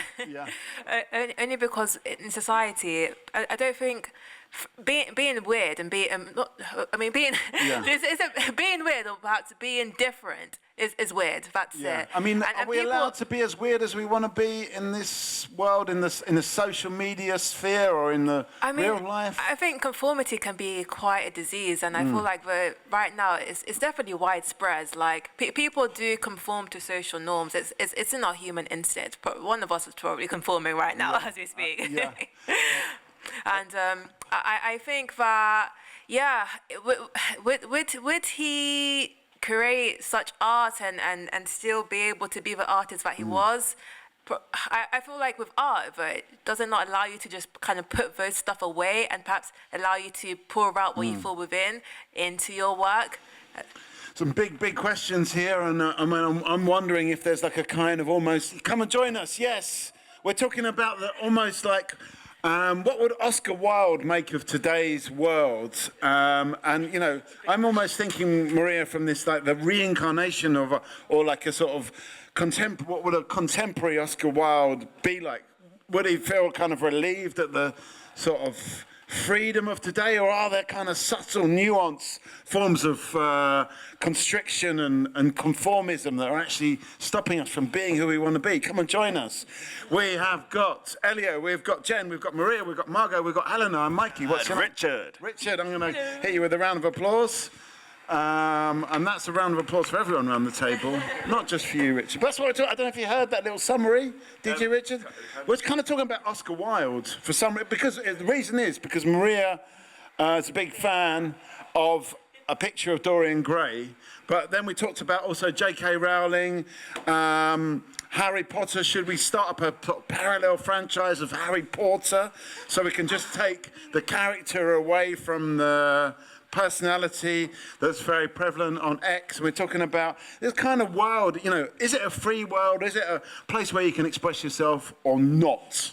That's where we are right now. Margot? I feel like Harry Potter would be an accountant, and that would be so kind of unexpected, but I don't know. Would he have some kind of subtle magic, like maybe magic with the figures? Creative accounting or something? I don't know. I've never actually read a single book or watched a film. It's similar to Star Wars, so I'm obviously familiar with the phenomenon, but I don't actually know what goes on in Harry Potter. But what I was wondering, authors like Oscar Wilde, or maybe others. Well, I'm sure others too. I think the good mark of good writing is that when you talk about some taboos, maybe, or you kind of you'll use your skill to kind of progress or transgress the norms of society by just having this kind of almost literary kind of ability to intrigue or suggest possibilities of the future. And it makes me think of what are the taboos of today, and that's just a question that occasionally pops in my mind, because I don't actually know what the answer is to it.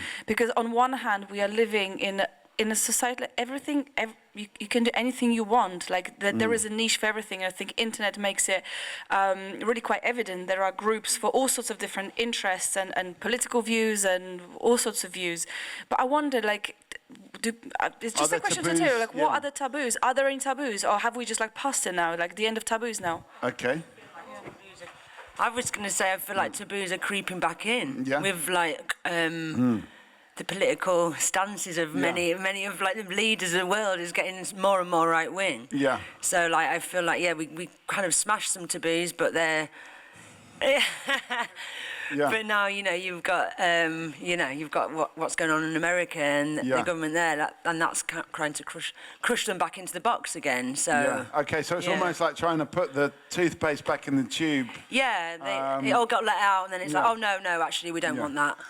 Okay. I will say, for those of you that are new to Talkaoke, this is a free-form talk show, and you can take it. There's no taboos here for a start. And you can take it in any direction you want to take this, especially saying this to you, Richard, because you've just joined. But, there's a lot of things out there you could choose to... You could talk about what's happening in America. Are we really kind of progressing? Are people trying to bring us back? Also, this question about, are we really allowed to do anything? Can we be who we want to be? Yeah, Helena, were you going to say something? Yes, I think that from my perspective... a very, very ongoing taboo has been the one about mental health. Right. And I don't think that it has ever changed for years and years and years. And even today, I found it to be a complicated topic to discuss with people. Okay, can you just expand on that a little bit? Yeah, sure. Yeah. Well, it's just that, for example, when you mention that you have any kind of mental health diagnosis or issue. Some people will be very, very accepting of it, but for many others, and at least that's the case in France, they'll be very, very, scared, even if it's something that they may have experienced themselves. So it's difficult to talk about it. It's difficult to actually just kind of maybe other things like a physical health thing is easier to mention. Which is exactly. Exactly. Yeah. Yeah. Okay. So all right, yeah. So one taboo that's been sort of subversing is the internet, because I feel as though nowadays people are a bit scared by its potential and how quick it's growing, and there's a lot of talk about AI. Is it stealing our ideas?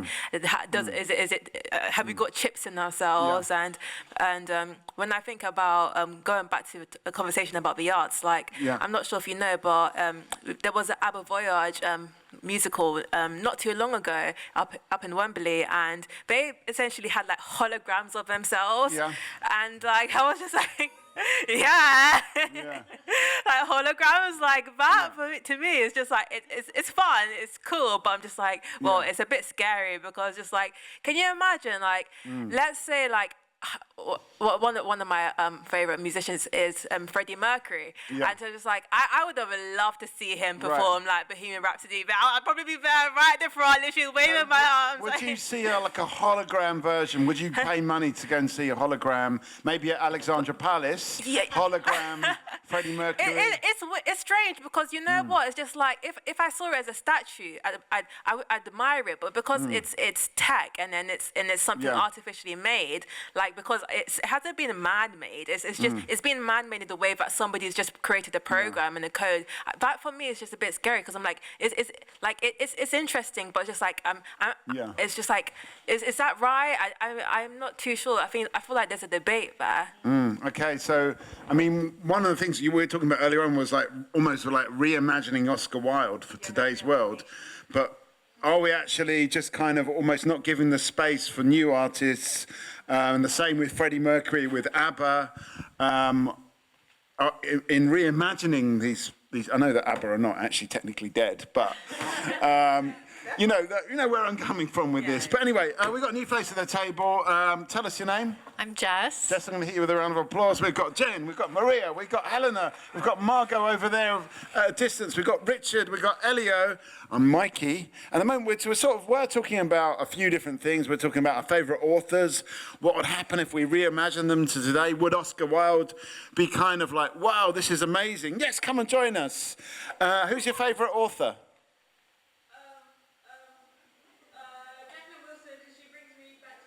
Okay, I can't hear you from over there, so you have to come closer. We didn't hear what that was. But anyway, that's what we're talking about now. Would Oscar Wilde be shocked, be happy, kind of certain freedom of expression, or would he find that kind of like alt-right, maybe even alt-left kind of censorship or, taboos potentially a little bit kind of constricting? So that's what we're talking about now. And what about Fred? Yeah, you've walked into some big conversations. Richard, you've not said anything. Would you like to respond to any of the things people have said? Even if it's just, yes, I'll go and see Freddie Mercury as well at Ali Pali. I've not got much to say. I came in and I didn't know what the hell was going on. Yeah, but it's stumbled into talking. I'm just impressed at how good you are at this presenting. Yeah, how long have you been doing it? I want to interview you now. How long have you been? I've been doing this 28 years. So, and you remembered everyone's name, which I think is amazing because I could not remember. I can't remember. I forget my name sometimes. So. Yeah, well, me too. But, have you got a favourite author? Would you say? Well, right now, not really. No. I'm reading a book by Phil Knight, who's the creator of Nike. That's what I'm reading right now. Yeah, creator of what? Memoir. Nike. Oh, okay. Yeah. And he was actually called Nike. No. He's called Phil Knight. Knight. Yeah, okay. Sorry. Okay, not Phil Nike. So no, kind of. Yeah, it would have been cool, wouldn't it? Yeah. Yeah. Okay. We could go. We could go in that direction, and I will say, all the people around the table, it's up to you to decide where you want to take this. I felt like I've not given the mic to you, Elio. Any views, comments? I had something to say, but I forgot what it was. Well, we were talking about reinventing people. Are we more constricted? Jen was talking about this dragging us back in America. The politics wants to drag us back. So I don't know if any of those things. Yeah, I think actually with the kind of like taboos and everything mounting, I think, on the one hand, we have like so much more openness and online and everything, there's communities for everything and there's a place for everyone to feel that they belong and everyone, no matter how right-wing or left-wing or whatever, or like you can find your niche. Queer or, they are, or like what weird religion they or cult they are part of.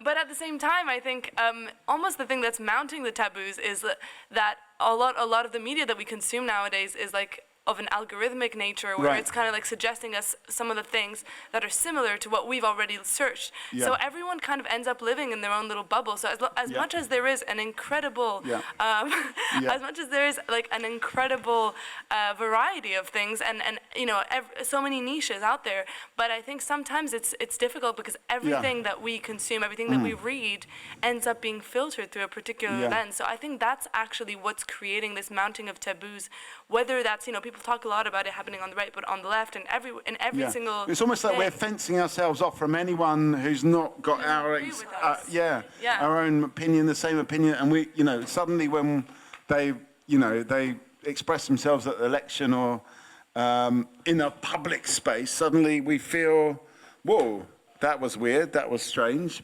Is it because we're being kind of bubbled off, we're being siloed off into our own little groups? Definitely. Yeah, I agree. I mean, I think social media is creating a lot of that polarization from like the alt-left, the right, and just like everything in between. I think, it's creating, everyone has their own reality. Yeah. And that's why I think it's so important to like have, face-to-face conversations. We just had a radio broadcast with young people. How did it go? It went really well. Everyone, was very impressive. And I think that is. I'm not saying we should just like ditch social media, and actually I think there's lots of people right now like anti-Instagram because of all the politics happening with Meta and Mark Zuckerberg, and I mean I've so many times where I've just like wanted to quit Instagram forever, but it is a useful tool in some ways, not only for like communicating with others and knowing what's going on in the world, but I mean. Anyway, I don't think we can write it off completely, but I do think it's important to have like alternative ways does it have to be talk that way? To people. Does Instagram have to be run in the way that it is? Or can you have a better version of social media, and what would it look like? I'm a bit of a pessimist when it comes to that because it's owned by greedy people that I don't think it's going to, I think it's just going to get worse in some ways, but also I think that like maybe the activist side of it that I know lots of people use it for will also increase. I think the more that I think it just will build into like it's already changed into something so different. What kind of Elio is kind of saying that we're actually just being sucked into places we're comfortable, so that activists just chat to other activists, the Zuckerbergs just chat to their other billionaire friends, and everyone just chats to the people that are just going to reinforce. That's true. The algorithm is against us. Is the algorithm against us? Okay. Yes, Margot. I just wonder, are people still on Twitter? Have people kind of moved on to other platforms? I'm just curious because does Twitter still exist? X. Sorry. Yeah. I never went on it. Yeah. But that's just because I'm not very good at that sort of thing. But I don't think anyone uses it anymore, especially now with Elon Musk's antics. It's wrong button. Is Twitter kind of just a graveyard? And we've got all these photographers around, but I just want to say, you kind of, just move around. You don't have to worry about getting in the way of our camera. It's not a problem. This is just the Talkaoke talk show where there's no rules. There's 2 rules actually: no singing, no fighting. Apart from that, you can do what you want. You can stand in front of the camera. It's not a problem. But we also, we like to involve those. But just because you've got a video device, it doesn't mean you're without an opinion. Do you feel like social media is kind of going, people, I think around the table are saying it's kind of going in a negative way where we're just being, do you just talk to other photographers? Richard, give us a final thought before you go. Don't think I didn't spot that. One final thought. Anyway, do you feel, okay, final thought, Maria. Final thoughts? Yeah. On what? Well, it could be about social media. It could be that thing where Oscar Wilde is reborn, or is it like a new Oscar Wilde that we have? All right. A new person that we've yet to find. Yeah, so the internet is probably killing us. We are all living in a bubble. And we need to just get out there and speak to people. Okay, so get out there and talk to people. Okay, do it the old way. Okay, do it the old-fashioned way. Get out there, talk to people. That's kind of what we're doing, and you can find Talkaoke on a street corner as well sometimes, or in a shopping centre. Yes. I've never seen the film Her, but everybody's banging on about it. Her. Yeah. I've not seen it. I'd like to see it, but I was listening to something which was a critical analysis of a film, Baby Girl. Baby Girl. Has anyone seen this film? Yeah, yeah. All right, well, I've seen it, so you don't have to, but... okay, can you tell us a little bit about the film and no, it's give the me one a chance just to munch some chocolate? Yeah, you have some chocolate. Yeah, go on. No, Baby Girl is like this film with Nicole Kidman. Obviously, I don't know how old she is. Maybe she's in her 60s or 60. I don't actually know. And the whole thing is that she's a very successful CEO of a kind of company that provides automated solutions for companies, and her sex life is really kind of dwindling between her and her husband because she can't talk to him about her fantasies, and then she meets this young intern in her company, and that's how she gets to reenact her fantasies, which she didn't even know she had, and he somehow releases. Anyway, the critical analysis was about how that scenario, I'm not going to go into more detail, but how this film is actually an analysis of our world in terms of AI stepping in and what is AI doing. She's somehow representing AI. But anyway, but what I wanted to say in that critical essay, audio essay, they were talking about the film Her. No, I actually watched it to the end because it was interesting. So no. No. Earlier on we were talking about using podcasts to sleep. But they referenced the film Her, and you were talking about maybe alternative to social media, and I didn't realize that the main character in the film Her is like doing this. He's got the service of he works for a service that they handwrite the letters, and I'd like to see that reappearing. I find it really dreary to write a postcard, which I think just means that I'm out of practice. But when I receive a postcard, which is beyond love from Spain, you know, if there's like a bit of meaning, a bit more text. Yeah, so I think it's a more kind of analog way of communicating. Yeah, is it actually even realistic to go back to like the fax machine, the letters or whatever in a time of such heightened speed? I don't think I've ever got a fax. I've never had a fax. I'd like to be in a position to have a fax. Well, I actually love sending postcards. I've been doing it since I was a kid because like my grandma used to send me postcards, and like now every time I go on holiday or something, I try to send postcards to I have a postcard list on my notes app on my phone, and you know people get put on it, people get taken off of it. Usually it's like J.K. Rowling's not on there anymore. J.K. Rowling, has long gone from the postcard list. You know. Yeah, down with J.K. Rowling.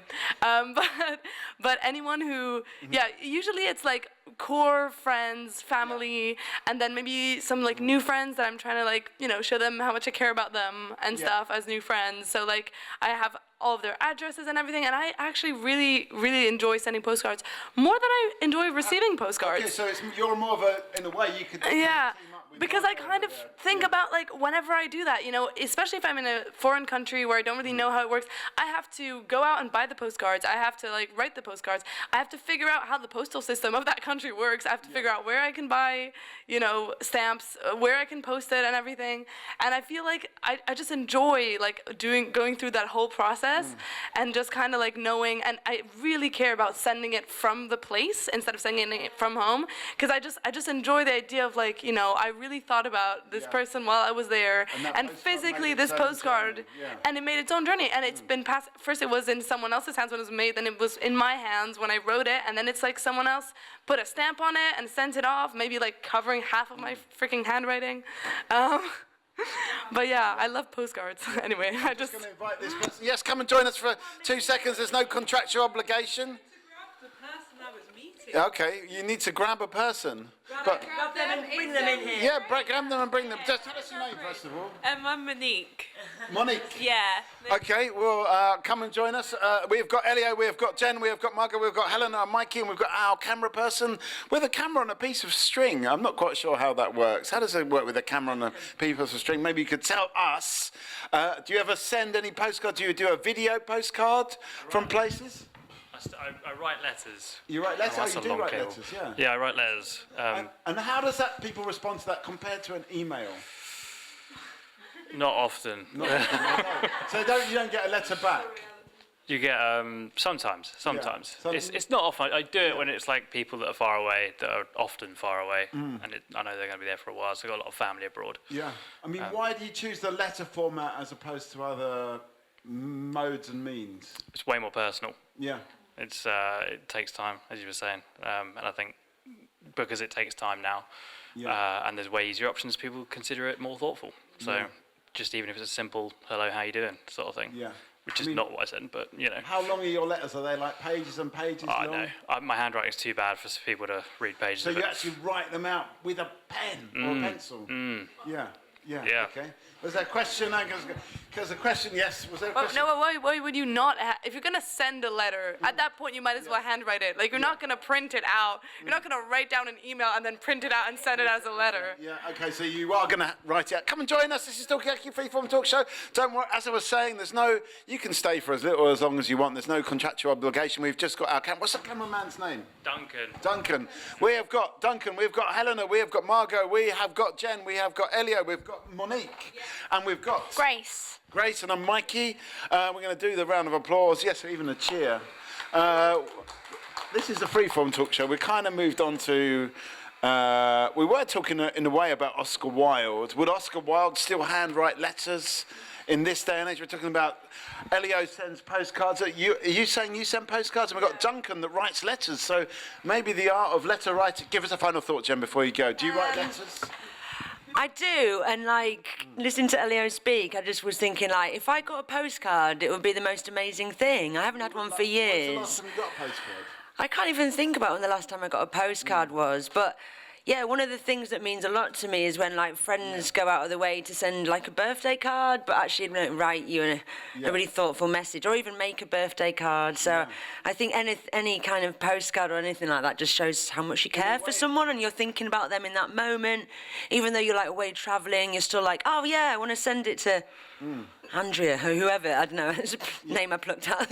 But I just think it's really beautiful. Yeah. Okay, if you're watching this, Andrea, you're getting a postcard soon. It's coming. But it seems like the more analogue it is, the more kind of feeling and thought and love there is to it. Go on, Margot, what are you going to say? I just got a quick question to Duncan. I thought you were leaving, but when you write your letters, do you do a first draft and then the official, or do you you do the draft? Because that's one thing. When I used to write letters when I was a teenager, that was kind of more done thing. I'll be writing it and I'll be concentrating hard to make sense, but sometimes you don't because you just follow your thoughts. So I always wished I could have done the draft, but then I didn't have time. Would you have handwritten the draft or typed it out? No. I'd handwrite the draft and then maybe just organize my sentences a bit better, correct mistakes. Because these days, Google Docs or anything just corrects your... ChatGPT to actually... No. I don't want ChatGPT involved in anything. Okay. In a way, we're going the other way. We're going writing out letters, writing them out by hand, then writing them out again so they make more sense. We're talking about extremely analogue. Is that reaction to this kind of digital world? Helena, what were you going to say? Well, I was just going to say that I would love to see people exchanging constant letters instead of writing texts, because yes, it would take longer, but it would just be so much more fun, because I don't know, there's just something very, very personal about exchanging letters. Yes, okay, so is it more personal because there's more effort? Is that what it's about? I think so, yes, but then it's also because... I want a final thought. Oh. Sorry, Helena, to interrupt. You're coming around. Oh, you're just going around to this side. Oh, okay, I thought you were going. We've got a new face, though. So we've got Helena, we've got Margot, we've got Grace, we have got Monique, we've got Elio, and Mikey. What's your name? Katie, I'm going to hit you with a round of applause. And just the way you said it felt like it needed a bit of a klaxon. We've got Duncan on camera. It's great to have... What's that? We didn't get an applause or a horn. It's for everyone. It's for everyone. Okay, I'm just checking. Thank you. Okay, so we're talking about writing letters. Is it Duncan who's going? Sorry, Duncan, but I'm just recapping. You actually take the time to write letters and write them out and draft them, and it's more personal, it's more thoughtful. That's what we're coming from. It's kind of like a reaction to the digital world that we're in. And Elio writes postcards. Margot writes postcards. People are kind of almost... kind of going back, but is it going back? I don't know. That's what we're talking about at the moment. But we can go into any subject. Grace, have you got any thoughts on any of this? I would just say that I think slowly it's kind of a dying thing, isn't it? Yeah. Which is something we should keep and hold, you know, dearly, because it is, as you say, it's a nice gesture, it's very thoughtful, but also there's like a nice surprise element to it, because you never know when you're going to receive a letter. Yeah. Hopefully it's a good one, but yeah. Okay. I mean, have you received a letter recently or ever? Yes, like from a friend, and you know, it's provoked emotions, like I've cried, or you really feel it, even though I don't know, there's a difference getting a text versus getting a letter. I feel like you can imagine that person with you, that person's sentiment a lot more. So if you get like a dopamine hit from a text, you get like a dopamine kind of cascade. Yeah, even more so, I would say. Okay. Come and join us. When's the last time you got a letter through the post or a postcard? Has it happened? That's not from HMRC, but from like somebody that actually knows you. Come and join us. Take a seat. I need to perform, so I just... Okay, we'll do 2 minutes, 2 minutes. I'm interested in what the setup is. This is Talkaoke Pop-Up Talk Show. I'm in a glowing donut, yes. What's your name? Liba. Yes. Liba, we've got Elio, we've got Monique, we have got... Katie! And Grace and Margot, and Helena and Mikey. At the moment we're talking... When's the last time somebody sent you a letter? This is a good question. I guess a letter that's not business or formal. We're not talking about HMRC. Just something informal. Yeah. It's been a while. I think like 10 years maybe, something like this. Yeah, long time. Including postcards? Yeah, I don't really get postcards and unfortunately written letters. I feel like this is a good reminder. Yeah, I mean, maybe write down your address and someone around the table will send you a postcard, can send you one of our Talkaoke postcards. But you know, like writing a postcard, I always try to do it. And I also have a list of people that when I'm on holidays, I try to send that to them, or like a Christmas card. But I remember once, it was this Christmas, the Christmas just gone, I sent a card to my friend in Berlin. And then he was away for Christmas, and in January he sent me a picture of the card that he got from me. He said, that's the only card I received this year. And that was just such a sad message. Like, I didn't do it to be like, hey, look at me, I'm such a good friend. But I just thought, shit, even though he never said, oh, it's nice to get a postcard from you, I think that meant a lot to him. But it just made me feel really sad. Because something so simple, anyone can do it really. If you can write, if you can go and buy a postcard, anyone can send it, and yet we don't do it. And it can have this kind of emotional load for people. I can't explain it, but I almost felt like, not stupid, but I just felt a bit like, it was just too powerful almost. Like I didn't intend it to be this deep, you know? Yeah, it was just a Christmas card, but it was very, very deep, Okay. We're talking about sending cards and postcards. I want to say, Monique, just comfortably and happily eat your crisps on the table. This is not a radio show. We don't care about stuff like that. It's Talkaoke, exactly. Even better than a radio. Exactly. Thank you. Wish Jess was here right now to hear that. But Katie, what were you going to say something? I was going to say, I write letters and I don't send them. If someone's like really annoyed me, I've got a diary and I'll write them a letter, get it all out, but I don't send those letters. Right, okay. I have I've got a collection of letters. So what is the point of writing the letter if you don't send it? It's so therapeutic. Yeah? Gets out your system. It's amazing. Okay, wow, I think everyone should do it. I feel like you should keep those diaries of like letters that you've written to people that have annoyed you really dearly, and maybe like when you're ready or post-mortem you should publish them, like but like maybe you could put it in your will, be like, find this and publish it, but like those kinds of things, because like epistolar, is that the word in English? Epistolar novels, novels that are letters. So sometimes they're like real letters, sometimes they're like fictional letters and stuff, but like that's so fun. Like I love reading like people's like diaries and stuff like that have been published. So, and that one would be so spicy. I feel like you should do that. How many letters are in this thing? How many people are Is it like a volume? It's like I've had it since I was like 15 and I'm 21. So that's 6 years of letters. Yeah. But that could be 6 letters, it could be 1 letter, it could be 20. I don't know. Sometimes they're really short though. Sometimes I'll just be like, dear ba-ba-da-ba-ba-ba. Yeah. You're a ba-ba-da-ba-ba-ba. Yeah. And I don't really like you. Yeah. Okay. XO Katie. Okay, so the names have been changed to protect the potentially innocent. There. That's good. And that's good way of putting it. We don't need to know the names, to be honest. Liba. Yes. So there's this book called Letters to a Young Poet that I really like. Yeah. It's by Rilke. Yeah. I'm a poet as well, yeah, so okay. it's like a very interesting way of understanding what poetry means. Right. So it's like a novel, but it's written in letter form. Sounds really interesting. And it's all about kind of a budding poet. What does it mean to become a poet? Okay, what does it mean? I'm going to ask, as you are a poet, self-declared, what does it mean to become a poet? What does it mean to become a poet? I guess poetry is more than just writing words. It's how you live your life in lots of different ways. It's about embodying poetry. It's being poetry. Yeah, yeah. Okay, so I meant to, I just want to say, I hit this button, which is like the no, but what I meant to hit was a mic drop button. Yeah. It's about being a poet. Helena, that stimulated something in you. Have you read the book? Are you a poet as well? Well, I'm not a poet, but I am a playwright. And, right, okay. And like, I read the letters to a young poet about like 5 years ago, and I loved it because it's not just about writing poetry. Of course, it is about writing poetry, but it's also like those brilliant life lessons. Like it's basically, it's not a. Do you agree with Liebe that being a? I know you're not a poet, you're a playwright, but being a poet is more than just scribbling down some poems. Definitely, and I think that Rilke really shows that. Because like he also gives those brilliant life lessons that go very well with writing poetry. Can you give us an example of a life lesson? Yes. So one of them, which is my favorite, is that he says that like when you're really sad, instead of sort of like pushing it away, you have to accept your sadness, because if you don't, you'll miss out on your destiny. Right. Okay. And that's quite deep. That is super deep. Yeah. And it's like, and it's. Yeah, well, I didn't expect. This is the thing about just why I've been doing it for 28 years, because every day you hit something like this. You know what I mean? It's like, okay.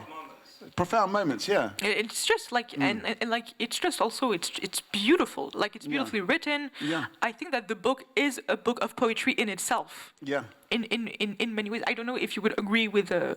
Okay. Yeah. Okay. You would agree. I don't know if anyone else has read this book. I will say this is your talk show, so take it in whatever direction you want to take it. Do we want to take it with this concept that don't go away from sadness, embrace the sadness, because that's your destiny. You'll find your destiny through the sadness. Do we want to talk about being a poet or being a playwright or being some other kind of creative person? It's kind of up to you. Where do you want to take this conversation? Or do you want to talk about something?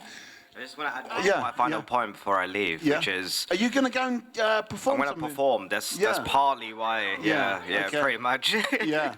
It's a bizarre situation to be in. Yeah. Just walking through this maze called life. Yeah.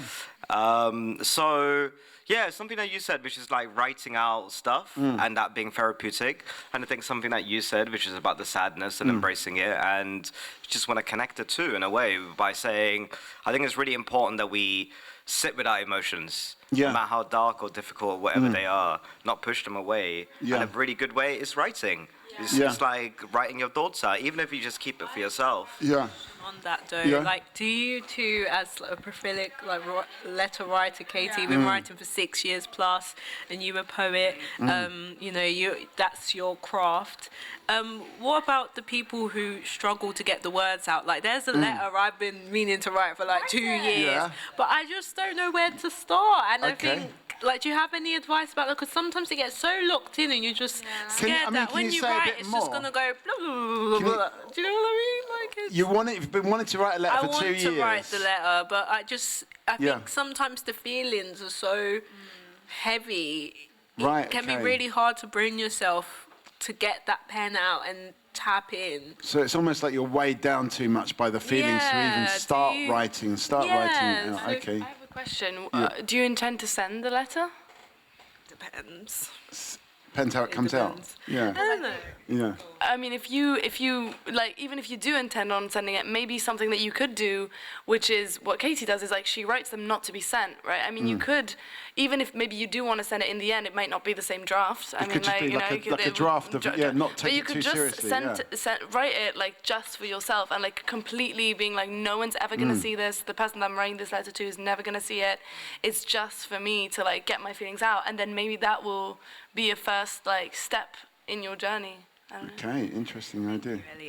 Okay, any other advice? I mean, I'm just thinking about this because a letter, I mean, okay, if letter is a form of communication, right? I have written letters before, but I've never kind of intended them to kind of get something off my chest. It was more like maintaining conversations. It was back and forth. There'll be a poem, there'll be this, there'll be a picture or something. So it was more like a sharing. But I wonder if something is like so emotionally like loaded, is it worth thinking about it like a story? Just write a story that kind of somehow conveys the feelings. Sort of slightly fictionalise it. Oh, give us a final thought before you go, Liba. And good luck with this. Can you say good luck to a poet, or is it like bad luck to say? Yeah, good luck, I guess. Good luck. Thank you. I want to say that this is a really remarkable thing, and I'm really glad I walked into it. Thank you for doing what you're doing and spreading joy. Yep. Thank you. Thanks for spreading joy as well. And come back afterwards if you want to. We're going to be here all evening. And yeah, I mean, do people want to go and see the poetry? Is this happening now? About 8:30, I think. 8:30. It could be earlier. Okay. Yeah. Okay, so... In about half an hour. Okay, in about half an hour. So you're just going to go mentally prepare now. So we've got some time for chat, but we shouldn't forget that. Thank you. We're going to hit you with another round of applause. And that's for everybody, by the way, not just for Liba. Okay, so where do we want to go with this? So we're talking about writing letters, difficult letters. How do we do it? You're saying just write it, not for the person, but just for yourself. You're saying fictionalise it. Any other thoughts about writing this? That's Katie. You kind of brought this up in the first place. Yeah, I just think it's so therapeutic. You just sit with yourself. I think you need to embrace the emotions. Yeah. I think you have to go through them and. But honestly, what about if it's so heavy that you can't even get the pen out, or you're like, oh... You can! You can! It's scarier than you think it is. Yeah. I think it's one of those things when you build it up... scary than yeah, I think it is. Yeah, that's what I meant, sorry. Yeah. It's one of those things maybe you build it up in your mind, but when you actually...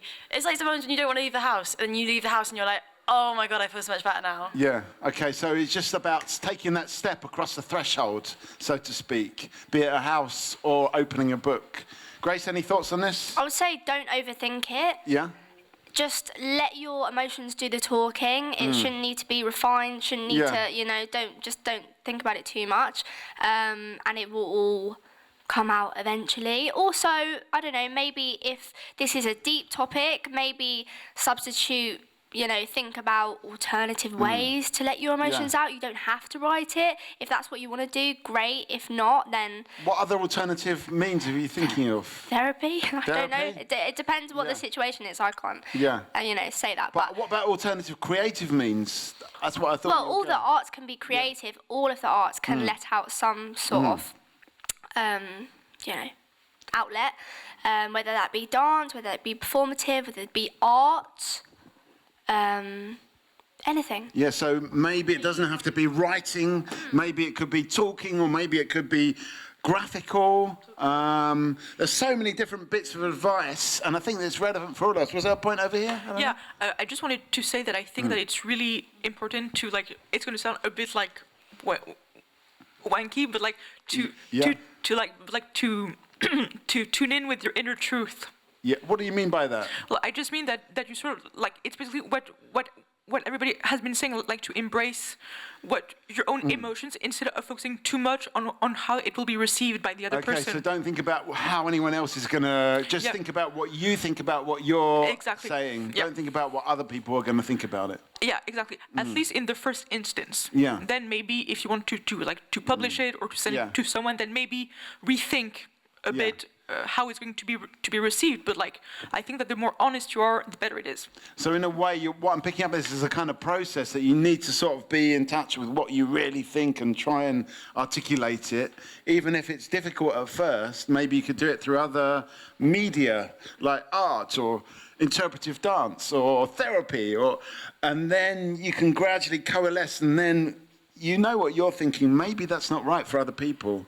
But at least you're on that first step. You're on the first step of the journey. You've left the house, so to speak. Has anybody done any creative writing? Because, I don't know, because for me it was creative writing? I've done creative writing. And what was interesting about it, I always thought that writing has got I don't know, I just had it in my head that I have to do it in a particular way. And then suddenly you have a bit of fun with writing. And they're like, oh, now just look at this postcard and imagine the situation that you're writing about set in this, So what you're saying is there's no one way to do creative writing. There isn't, but what I noticed is like the stuff that I had in me anyway. That was like, oh, shall I write this kind of story, that kind of story, without me thinking what story I'm going to write. I just use this creative prompt. Something could be like really stupid or whatever. Or use the word spaghetti in the story. I would inevitably write something that I wanted to convey in one way or another. So I just that's why I'm just wondering whether people have done creative writing. What do you find through that process? Creative writing devices, we could say. We're back to the pasta chat again for the second week in a row. Not that kind of pasta. What kind of prompts do you use for creativity? Any tips or tricks? Or there's one over here, yeah? Yeah, so I really like to listen to a song because like usually listening to a song will give me an idea of a story. Right. Can you give us an example? Well, for example, like Stairway to Heaven by Led Zeppelin. Yeah. It's one of my favorite songs, and like it gave me this idea to write a play with this huge Stairway to Heaven on the set. Right. Okay. Yeah. Okay. So a bit of a Led Zeppelin Monique. Oh. Yeah. Were you going to say something? No, you put your finger I can. Up there. Yeah. I can say something. What are you going to say? If you would like me to. Yeah. So the prompt was creativity. Yeah. And like what kind of... Yeah, what kind of tools or tricks, in a way I think what Margot's saying is sometimes rather than just go kind of like straight down the line, go a bit lateral, go a bit different, come up with just, silly or quirky things to actually get your creativity going. I do feel like sometimes it just calls you as well. Like in the bleak of the night, you'll be like, oh, I've got a call in, I need to do this. Yeah. I was always really inspired by Salvador Dali, who literally wake up, set an alarm to... I don't know if he used an alarm, but somehow timed himself to wake up in the middle of his dreams so that he could create his art. So I think stuff like that's very interesting, like kind of using external stimuli to inspire your creations. Interesting, Seeing the presence of clocks in his work, I'm assuming maybe he did have a clock next to his bed. He must have had a few He must have had an alarm. But he never kept them, he always kept them too close to the cooker. Yeah. It's the 1920s, wasn't They had clocks. They had clocks in the 1920s. I'm not sure if they had the personal alarm clocks, let's be honest. Yeah, okay. Well, that's could have been his living room. Yeah. Yeah, okay. I wonder if you had to like synchronize with a cockerel, because they kind of they make the sound like early in the morning. Maybe he'd time with a cockerel and just have a cockerel in his room or something. I have no idea. I'm thinking about it now. Okay, I mean, yes. Yeah. Oh, I'm sorry. This is actually kind of taking it in a different direction, but kind of like on prompts. And everything. I actually have a kind of request to ask from the group. So I'm applying to film school in France.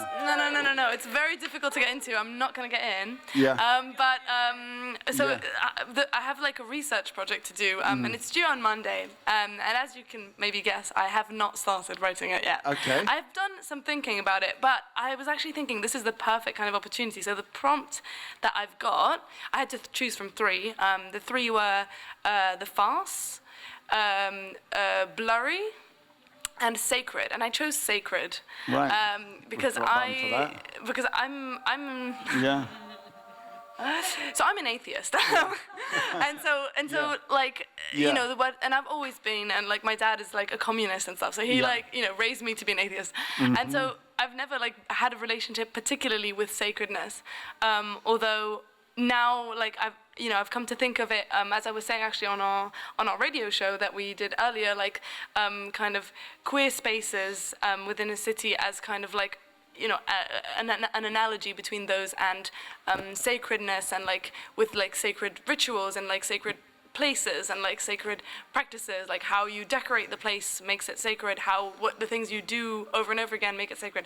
Anyways, so that's like a little bit long-winded, but I wanted to ask you guys if you have any, what's your relationship with the word sacred? How do you find sacredness in your life, or how do you find the opposite of sacredness in your life, or like what would be the opposite of sacredness? Well, like for example, I mean, this is like again, I'm taking it. I'm a bit like obsessed with queer nightlife, as you probably have noticed.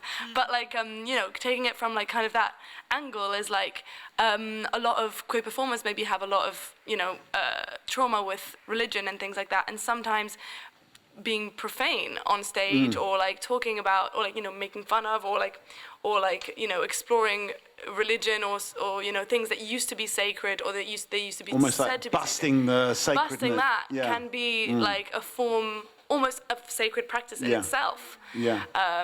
So that's what I meant with well, not necessarily just that, but like anything that is going against something that maybe other people consider to be sacred. Yeah, even Okay, not in a religious sense. Doesn't have to be in a religious sense. We can go around the table and just find out what are people's sacred spaces or anti-sacred spaces. What's this, Monique? Every time I say something, you put the mic on. That's how it works. This is Talkaoke. Well, so everyone, if you don't want to speak, you just be silent. But then if you mumble, it means that you. Is that what it means? Well, kind of. But anyway, what have you got a particular sacred space? Would you say, or non-sacred space, like anti-sacred space? Probably my bedroom. But Yeah. I think everyone's bedroom is kind of sacred, isn't it, to them? To them, really? Yeah. Why is your bedroom sacred? I thought the reason I assumed is because usually a bedroom belongs to that person, like so it's very personal. Hindsight. Yeah. And it has a lot of their belongings and stuff like that. So I assumed most people would find that sacred in itself. That it's essentially. Have you got a particular space. thing in your bedroom that's like super sacred? Everything. Everything. Yeah, I do really like my clothes, but to be honest, I have too many. Yeah. But yeah, I just think if your bedroom was on fire and there was one garment, I don't want to give you nightmares, but if there's one garment you were going to take, what would it be? Probably I got this like Moschino jacket when I was like a teenager, when it was the time everyone was like reliving the early 2000s. Now it's like cool, but excuse me, like 10 years ago it was even more cool. And I saved up a lot for it, and it's like I think it's that principle of like maybe being young and you work towards something, and I think like those little memorable moments are really precious because it kind of teaches you what you're going to do as you get older. Like you're going to work towards things, and you might have to save, whether that's for like a house or holiday. And I think I always think back to that, like, oh, little me that was 18, like saved her pocket money and brought something nice. Yeah. Okay, I think yes. Can I respond to that? So like the sacredness of that object of the, you know, of your clothes and stuff is like, you know, it sounds like it's in part like kind of what makes you you and how you can like present yourself to the world, but also like, you know, it's linked to your actions in the past and like the history of you as a person. Like I feel like a lot of sacredness, you know, I was speaking about this with my best friend yesterday, because she used to be actually this morning, she used to be really religious, and one of the first things she said to me when she was talking about sacredness was like how religion is, you know, there's like these sacred rituals that like rhythm your life. So the sacredness almost of your Moschino jacket is like, because it's rhythmed, you know, it's a relic from like your desires, your hard work, your, you know, who you wanted to be, and you've still got it as a like kind of reminder of your past actions.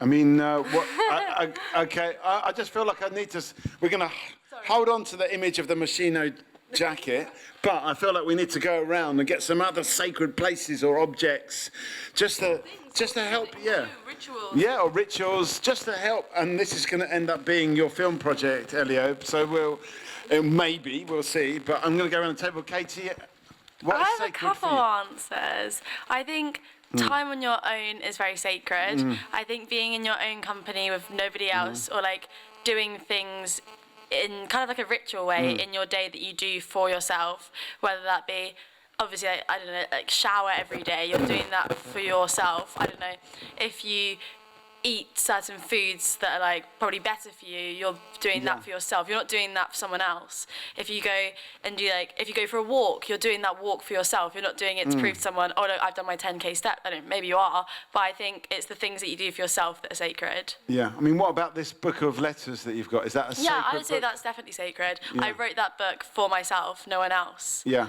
Or, if you meditate for yourself. You don't meditate for the person next to you.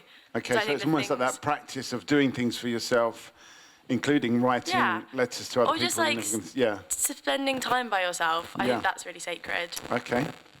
Totally agree with that. I was going to say pretty much the same thing, but it's good to have those moments where you just reflect on your own, and I think that you can learn a lot.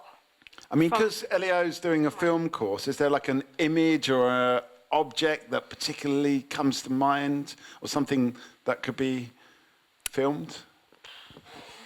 I mean, for me, it's not an object, but like music. Yeah.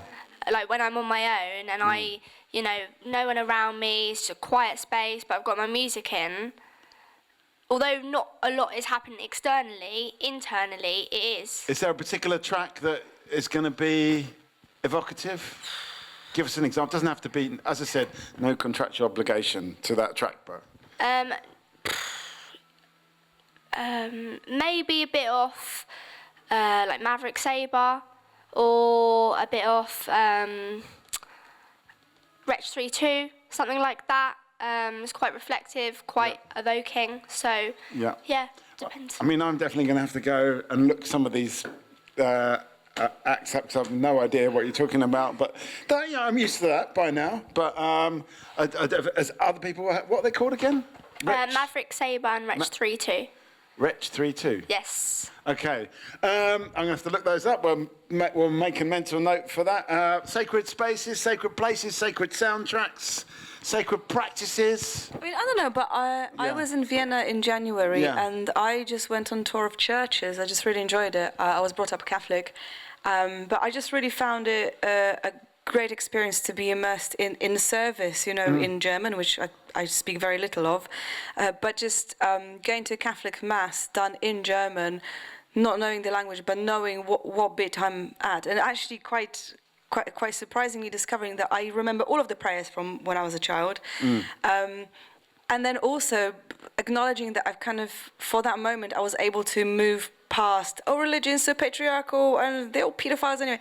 I was able to turn that noise down and focus on things which are great. So you're almost like reinventing it or re-seeing it. Just seeing it in a different perspective. When it's not forced upon you, then you can really, I could really see it. And because it was the Epiphany evening, I, for the first time, really reflected on what that meant.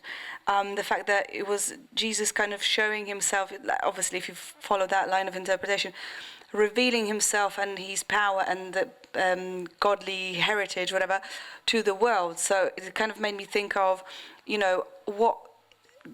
of that action when something becomes public, when you wrote something, for example, and then you decided to read it to somebody, you wrote a poem, you read it to somebody, you wrote a letter, you read it to somebody, sharing something, making something public. I quite enjoy that. But the buildings were fantastic. There's like a website, which I didn't know, in Vienna, that you can just it's like a Google map for churches. You can go to whichever church. It's quite cool. Anyway, if you're into that kind of stuff, you can spend a lot of time going to really amazing churches, great architecture as well. So, okay, can you do it as a communist atheist, just asking for a friend? What? Go to churches? Enjoy the churches, enjoy the masses? Depending on what you are interested in, but I'd say yes. Okay. Because churches and spirituality is not religion necessarily. Okay. I think that for me, a sacred space is basically when I'm laughing with my friends. Okay, so it's actually laughter. It is laughter. Yeah. And it's really laughter about the most outrageous things. So basically, it can be stupid sex jokes, jokes that mocks politicians, everything that is outrageous and that actually sort of breaks what is considered to be sacred. Yeah. Okay. So sacred is breaking the sacred. Exactly. Okay. Interesting. Laughter, I don't know. Has that been helpful for you? No, it definitely has. I think. Yeah. Were you going to say something? No, you go. I think it's really interesting to hear all the different. I wish I had my phone that's dead, and I wish I had my notebook to write these things down. We're recording this, so we can send you the recording. Yeah. Oh, really? Oh my God, that's going to be so helpful. But I think it's so interesting to see the kind of different things that can be sacred to people and the different environments and everything. You both spoke about being alone and maybe in a sense, it felt like it was being in contact with your senses. Like for you, like listening to music. For you, like, you know, the things that you're putting into your body, like being in communion with your body. Like that was sacred to you. For you, it was like being in a specific place, like being surrounded by things that have meaning to you, and like that is a space again for yourself, and like with all these things that have meaning. And then on the other hand, we had kind of like sacredness within like places that have been designated more like in a like societal sense as sacred. Oh, there's churches and everything, but then that atmosphere that they create. Like my best friend, again, as when I was talking to her about this, she said, you know, even though now she no longer believes in God, she was raised very Catholic as well, and every time she goes to a church, she still gets that same kind of feeling. And she said basically she can go to church anywhere in the world and she feels like she's kind of like in an embassy. Like she feels like she's, you know, she's at peace. She knows where she is. She feels at home. She feels closer to her family. She feels closer to all that, and like, you know, she's got like a complicated relationship with it. But then she's never kind of let go of that like proximity to it at the same time. So I think that's really interesting. And then what you said, I think also is like. There's sacredness as well in being with others. I mean, literally what we're doing now even, you know, like communicating with others and being in the present. I think a lot of this is about being in the present and just being like communicating, like feeling in your environment, whether that's like in your body, in the space that you are, or with the people that you are. In this case, Bruce Castle. Yeah. Give us a final thought, Katie, if you're going. Be kind. Be kind, but what is stopping people from being kind? Their egos. Okay, so lose the ego. Lose the ego and just be nice. Okay. Just all be right. kind. Okay, we'll try our best. I don't know if you're going to go. We're going to carry on, but just give us a final thought. Grace, you look like you're shaping up. Were you staying here? I don't know. It's up to you. I might make a move, but yeah, communication. Kindness, respect, all those values every day. Just try your best. Okay. Beautiful. Yes. Yeah. Well, I mean, definitely we're going to hit you with a round of applause. I've been a little bit. No, I just got distracted by the actual, you know, all this profound, deep chat. It doesn't always go like this. I actually feel a bit vulnerable now. I'm like, next time I'm like, maybe be wary when you... I'm glad I did it, but I think I'll be honest, I wasn't expecting to open up as much as I did. So I was sitting there a bit like, I feel a bit caught off guard now. But maybe it's a good... Well, I mean, it's that kind of spontaneity. We don't, you know, we don't know what we're going to get. We could be talking about the A406, but we could be talking about things. It's up to you, really. My job is just to move this microphone around, and yeah, sometimes these things come up in that kind of, as Elio says, in that moment of the flow of conversation. So, it can be like it can be positive for other people as well. Like, you know, I think it's always a good like sign or like a good feeling when someone is opening up, because we feel close to that person, and then also we feel that we can also be vulnerable and open up. So I think obviously, you know, I'm sorry if you felt a little bit like too vulnerable, but I think that was very cool of you to like, you know, ask for our advice about something and like open up a bit, you know, about your personal life. Yeah, and I think as you say, Elio, it's not just advice for you; it's advice for all of us, because I think we all kind of like, you know, we've got letters to write. We've all got letters to write, exactly, to people. Yeah, ourselves maybe. I have to say, like, I've done a lot of these Talkaokes, and I really love it when it gets personal. But personal, it doesn't always, you know, it sometimes comes at a cost. You kind of feel all sorts of things, but. I think for me, communication and connection, that's what it's all about. Opening up and sharing something personal. So, because it's kind of meaningful as well. Yeah, and it's probably a little bit lame to just hit you with an electronically recorded round of applause, but I do think it is important as well for us to connect. And that is what we're doing. And, you know, it is more powerful and more meaningful when it's about real stuff, I think. People behind you are nodding anyway. So, yeah. Any other final thoughts? Okay. There we go. And we're going to keep the conversation going. But at some point, I think at 8:15, maybe we'll have a little break for. Thank you. Great work. Thank you. Even if we don't feel ready for the work.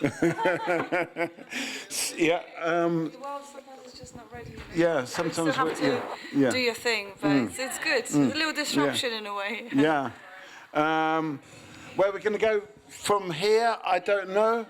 Do we want to talk? Well, we're going to. I think we've got the poetry coming at 8:15. So maybe we can just. We've got a few minutes just to summarise some final thoughts, and maybe take a little break and come back after the poetry. I'm interested in this as a kind of film project. I mean, do you have any ideas of maybe the types of imagery that you may go for, or style, or something? How? Because we can talk about stuff, but essentially, what ideas might you have for the visual side of it?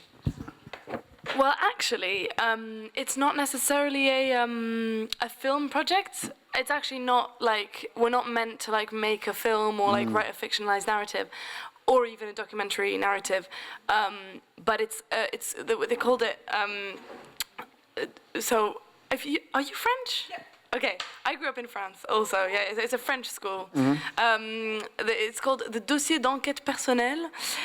So like a personal research. I don't know how you say dossier, like a personal research dossier. File. Yeah. So it's basically like a personal research project. So there is a visual element to it, which I don't. I have been taking pictures of stuff. I went to Morocco on holiday like a few weeks ago, and I took some pictures of like mosques there. Obviously not inside because I'm not like Muslim, so I can't go inside. And then I tried to take some. I was thinking of taking some pictures of like churches here and stuff.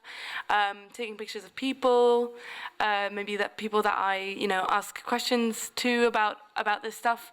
But ultimately, I'm kind of seeing it more as like a research project, like just kind of like what which way do I want to bring like a scrapbook sacredness or a sort of file of different images and ideas that kind of exactly suggest something. Exactly. Yeah. So I'm thinking, maybe I'll like do some drawings, or like maybe I'll like think about like some potential like because I do drag as well, like do some like drag acts that I could be inspired by this and like put those in the research. But yeah, so I don't actually have a specific thing. Although I think, I mean, I'm just reflecting about it now, and then maybe I'm like being too slow with the speaking. But I think what I wanted to do visually was to kind of juxtapose the maybe like religious or like personal sides of sacredness with the kind of like queer nightlife and like how I view that as sacred and like what it might mean. So like in terms of like pictures of the spaces, pictures of the people, pictures of, the outside, the inside, the decorations, the shows and things like that. I don't know if that's very... Yeah, I guess the juxtaposition of the different meanings of sacred, different places that can be sacred to people. Okay. Yep. But I really like that as a kind of process, because some of the subjects that you said, what was the other one? Blurry. I guess that can be about lots of things. And then what was the first one that you said? The fast. Oh, okay. Oh gosh, right. I think it's maybe the one that you picked. That is almost like that's inviting you to kind of go on a journey of like exploring the different kind of corridors of what that could mean, and I quite like that. And it's funny how I don't know, daily life doesn't really invite you to do that, and I think in the context of studies you can afford to really like practice your thinking and your responses, your critical eye, your imagination. You can do this, and like I really love that as an opportunity to lean into some of these subjects. And maybe it doesn't have to be a film at the end of it or anything tangible, but I think the thinking, the scrapbook, as you said, Mikey, I really love that as a just kind of building block in just general life. So I want to do more of that. Okay, we'll get a scrapbook going. We'll just start it now, as we heard today. If you're going to start something, just do it. Just start it now. Just walk through the door, so to speak. Although I think we're going to do the opposite. We're going to end this, because I think there's a poetry going on. We don't have to. I thought it was at 15:15, was it? I don't know. But maybe I just feel like this has come to a natural end anyway, and we can just get some crisps, nothing else, or a sandwich. But Yes, come and join us. It's not too late to join us. We are doing final thoughts, so you've probably come at a good time. This is Talkaoke Pop-Up Talk Show. We've got Margot, we have got Helena, we have got Elio, and I'm Mikey. What's your name? Kale. And we were just kind of wrapping up, but we're talking about all sorts of really interesting things about what is. You're back as well? Oh no, you're just passing the phone on. Come and join. Okay, maybe we'll just go on for a little bit longer. Suddenly we've got new blood, and new, yeah. So, what was it? What's your name again? Kale. C-A-L-E. Kale. And we've got Elio, we've got Reese, we have got Margot, we've got Helena and Mikey. We were talking about the sacred and what spaces are sacred, what places, what rituals and activities. Yes, Margot, what are you going to say? No, it's just a callback from a while back, because as we were doing the final thoughts, we were talking about writing letters and stuff, and then I think you said, was it you, Helena? I can't remember. Someone said, oh, nice to write postcards to people who are far away. Or like, and wasn't it just Duncan, made me the filmmaker? Oh, the Duncan? Okay, right. Yeah. Just that phrase, far away, made me think, made me want to link that to people who are on far right. Yeah. Well, what about if we started like a letter writing project to people who are far out there, on the other side of the spectrum, like of our political views or spiritual views or cultural views or whatever, or the other side of J.K. Rowling, for example. Like J.K. Rowling, you know, for example. Would you write a letter? What would you write a letter to? I mean, I know, once again, only go there if you feel like you want to. But we were talking about writing letters, and we were talking about social media, how we only communicate with those people that we agree with. And you're linking all of these different subjects together. Would you write a letter to people that you vehemently disagree with? What would you say? And just because you were talking about J.K. Rowling, it's an easy in. Do you think you could, maybe not that easy for you, but do you think you could write a letter to J.K. Rowling? Well, that's a very interesting question. You know, on the one hand, my instinct reaction is, well, like, she wouldn't, you know, she's definitely heard every single you know, person out under the sun, you know, to tell her that, like, she's being a horrible bigot and everything. And so, like, my first thought is, like, that's useless. Like, well, she's never going to read it. She's never going to, you know, even if she reads it, she's just going to tear it up and be like, just another poor, confused young girl who should be, you know, caring more about the fact that she's got a vagina, I guess, over the fact who she is as a person, I guess. You know, but actually, maybe there is some, like, truth to that idea. Like, we should, you know, show empathy and show, you know, like through writing a letter, you know, I could just write a bunch of insults at her, but that's not going to change her mind. So maybe there is a thing of, like, if actually we were able to show more empathy, that's actually how you get people on board. I mean, not to, like, drag it on a little bit, but this kind of makes me think of, like, some of the influencers that you can find online. One of them is, I don't know if anyone knows him, his name is Hassan Piker. Yeah, so he's like, he's a Twitch streamer, and he's kind of known, him, and also another influencer that I want to mention here is ContraPoints. She's she used to be a PhD philosophy student, and she makes, like, videos about pop culture and, like, on a philosophical side. And both of them actually are known for kind of de-radicalizing people on the alt-right. A lot of young men maybe who are, like, feel very lonely and, like, who find, you know, in the alt-right spaces online, in the manosphere and all that, find, like, a place of belonging. The manosphere, it's what they call the kind of, like, world of, like, right-wing, man-focused online content.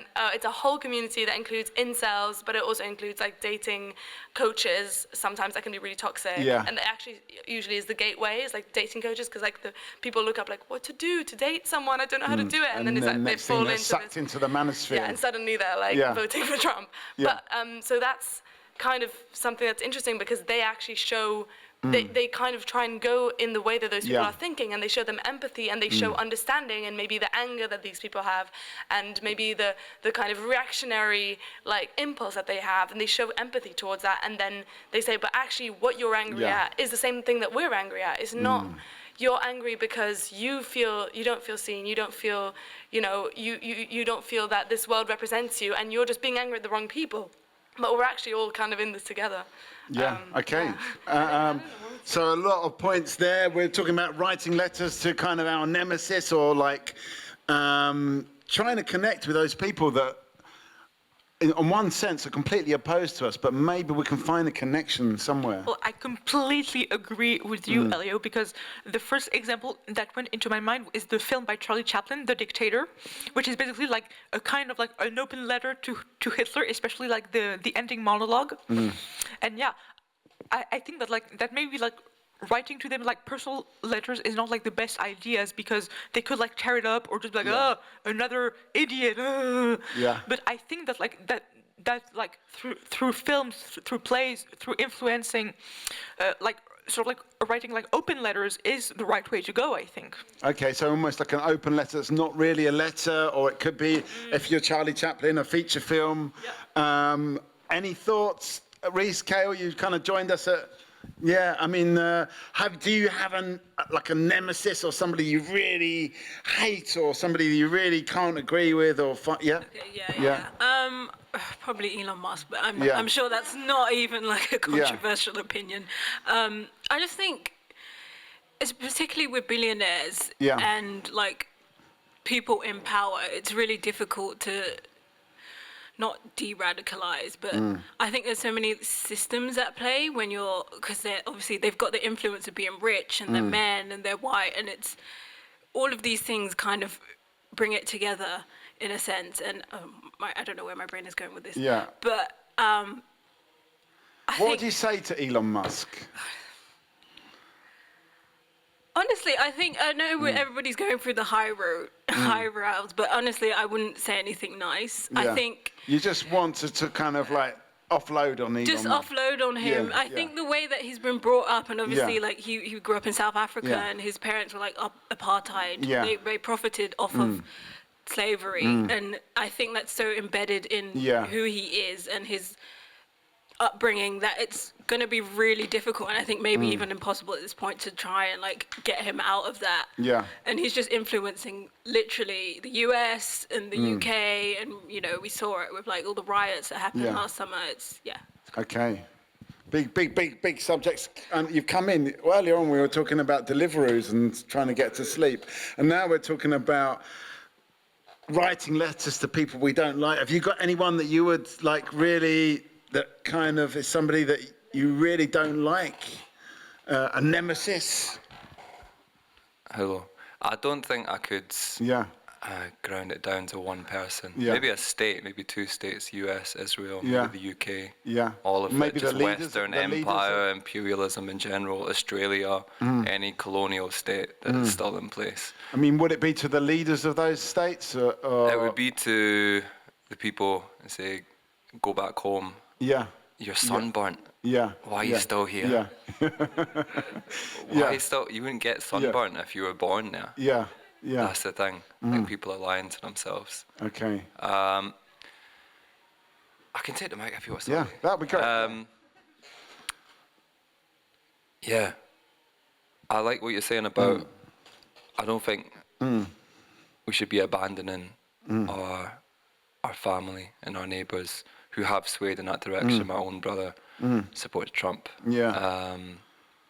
Don't even live in the US. Yeah. But it's that, there's something that has resonated with your brother. He's got charisma. Yeah. And he pulls people in. So does Elon Musk. As much as what they say is nothing at all, it does pull people in who, again, it's through abandonment. They don't have the people next to them because it's so polarized, and we've polarized ourselves from actually connecting with each other.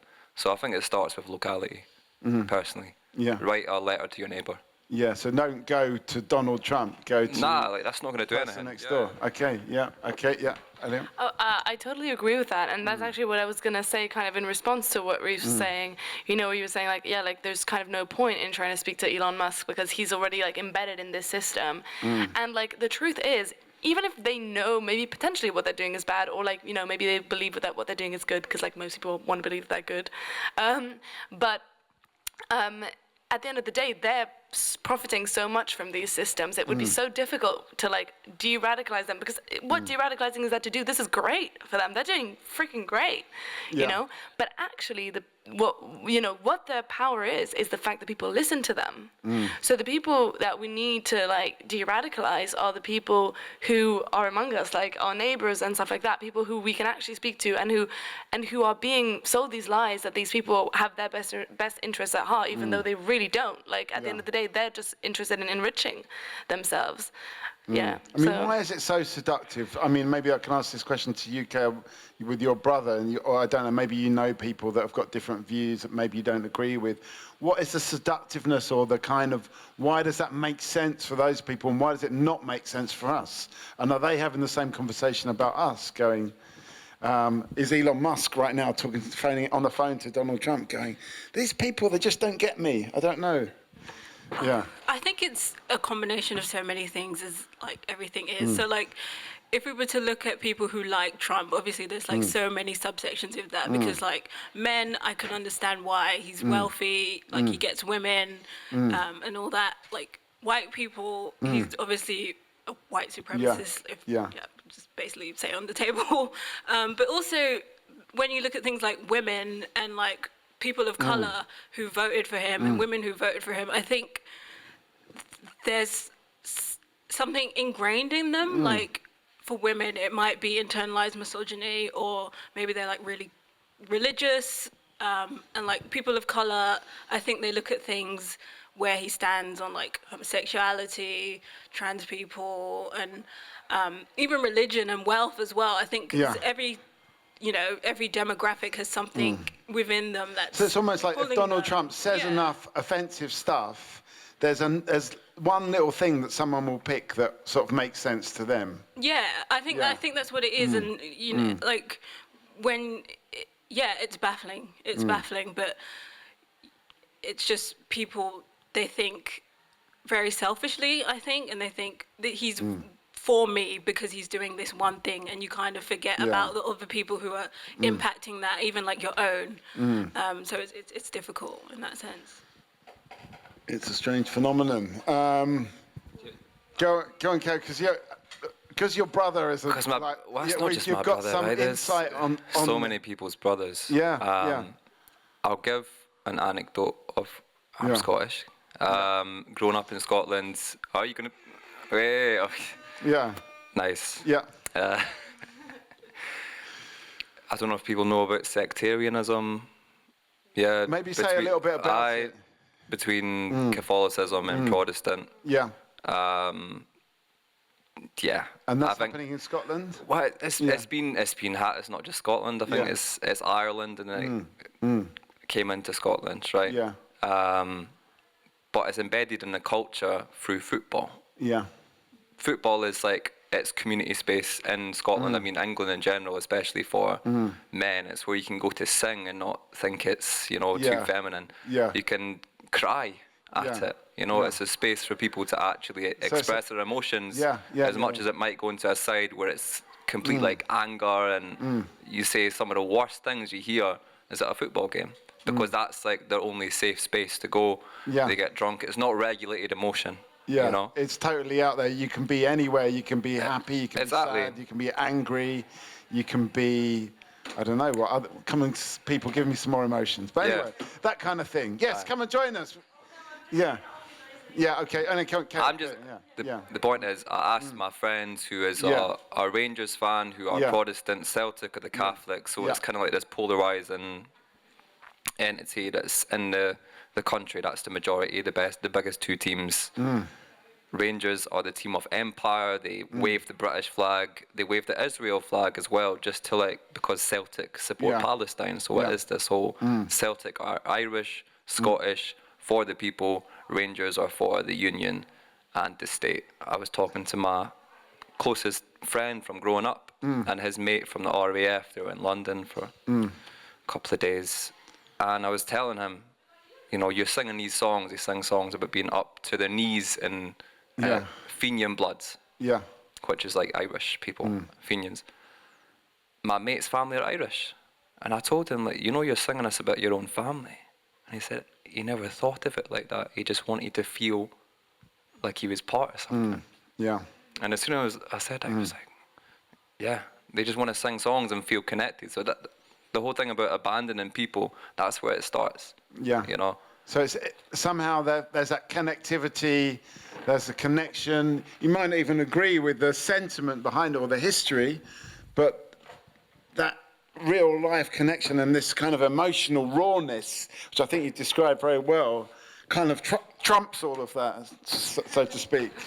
Yeah, I think that's kind of, I also wanted to respond to what Reese was saying, but this is also like an angle of this. Like, I think at the end of the day, like, why do people like vote for Trump, or like why do people support like these kinds of things? And it's like, because at the end of the day, I think there's like kind of two sides of it. There's some people. Well, there's maybe three sides. Okay, there's the people who are like really. Basically, what I'm saying is like it's a class thing. No, I was not raised by a communist. What are you talking about? But like, so like the richest people obviously are like actually benefiting from the system. So anyone who's going to uphold that system or make that even better for them, obviously they're going to vote and they're going to like put their money towards that person being elected. Number one. Then you've got so that's the richest people. Then you've got the middle class, which is kind of disappearing because like everyone's getting richer and poorer. But even the middle class is like, why do they go for these kind of like extreme politics or things like that? And it's because the middle class, the reason that the middle class has always been conservative is because they are kind of sold the lie that they have something to lose because they're a little bit above other people. Even if they're lower middle class and they're like barely like scraping by, but they're maybe not like fully working class, maybe they can go on a couple of holidays a year, like maybe one. But there's that belief that they've got something to lose in the system and that they've actually got the possibility of, getting to that point. So it's that promise that they can go to group number one. So they think they've got something to do, so they want to keep the system as it is. Or, they want to at least, uphold those values that got them into this place where they've got something to lose. And then you've got the working class people.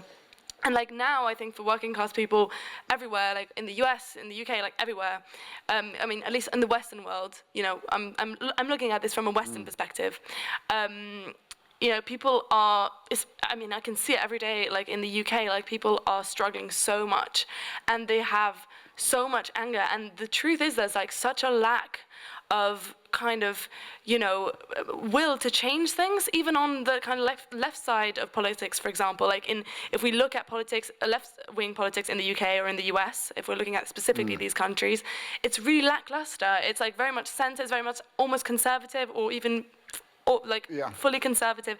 And so the kind of far right is giving this kind of message of hope, even though, it's full of hate, but it's kind of saying like, you are worth something, you're like a poor like white person in the US and you're like you're worth something, you're better than other people, you have worth to me, and you're like, I want to uphold your values and stuff like that. And people who are so desperate and who have nothing else, like someone is telling them it's going to get better for you, we're going to prioritize you, so it's a log to cling on to. It's a log to cling on to. So like, of course people are turning towards this, because if they don't know any better, if they're not know any better, I'm saying, like, if they're not like educated with the different possible sides of the argument, well, obviously one person's saying like, it's actually okay as it is, and we're going to take care of all these things that affect all the people in the rich areas and not you. And then there's one person who's like, fuck this shit, this system has been bad long enough, obviously they're going to listen to that. So okay, so it's resonating with people of all classes. I'm going to sum that up in. Does it resonate with you on your side? I sort of feel like it is time for a little break. Not that it's been a very good conversation, but I've been in this middle of this table for like 3 hours now. Yeah, I don't need a wee actually, but yeah. Good. Thank you for letting me know. That's reassuring. Yeah. No, I just wanted to say that I wonder whether people don't want to get politically involved because our attention span has just decreased. I know, like, you can't blame everything on social media, but I do think that level of manipulation of what technology does to us. It's like, oh yeah, great, I want to be a TikTok influencer, that's a legitimate job now and stuff like that. Like, yeah, sure, I mean, I can go with the times, it's okay, there's some good influencers, whatever.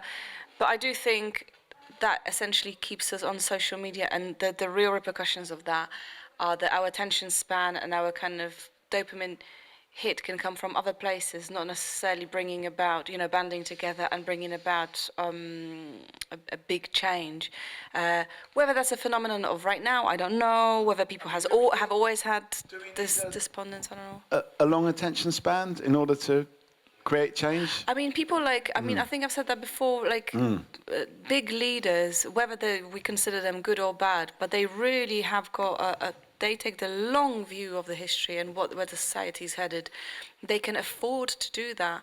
Like Putin, I'd imagine, when he came to power, I would imagine that he had in mind the plan for next 60 years, 100 years. Yeah. So he's kind of putting these steps, and we can't do it as individuals. So. Okay, so we do need a big attention. So you were saying yes. Come and join us. Yes, we're just about to break. 2 minutes because we're going to break down in a second. So come on, yes.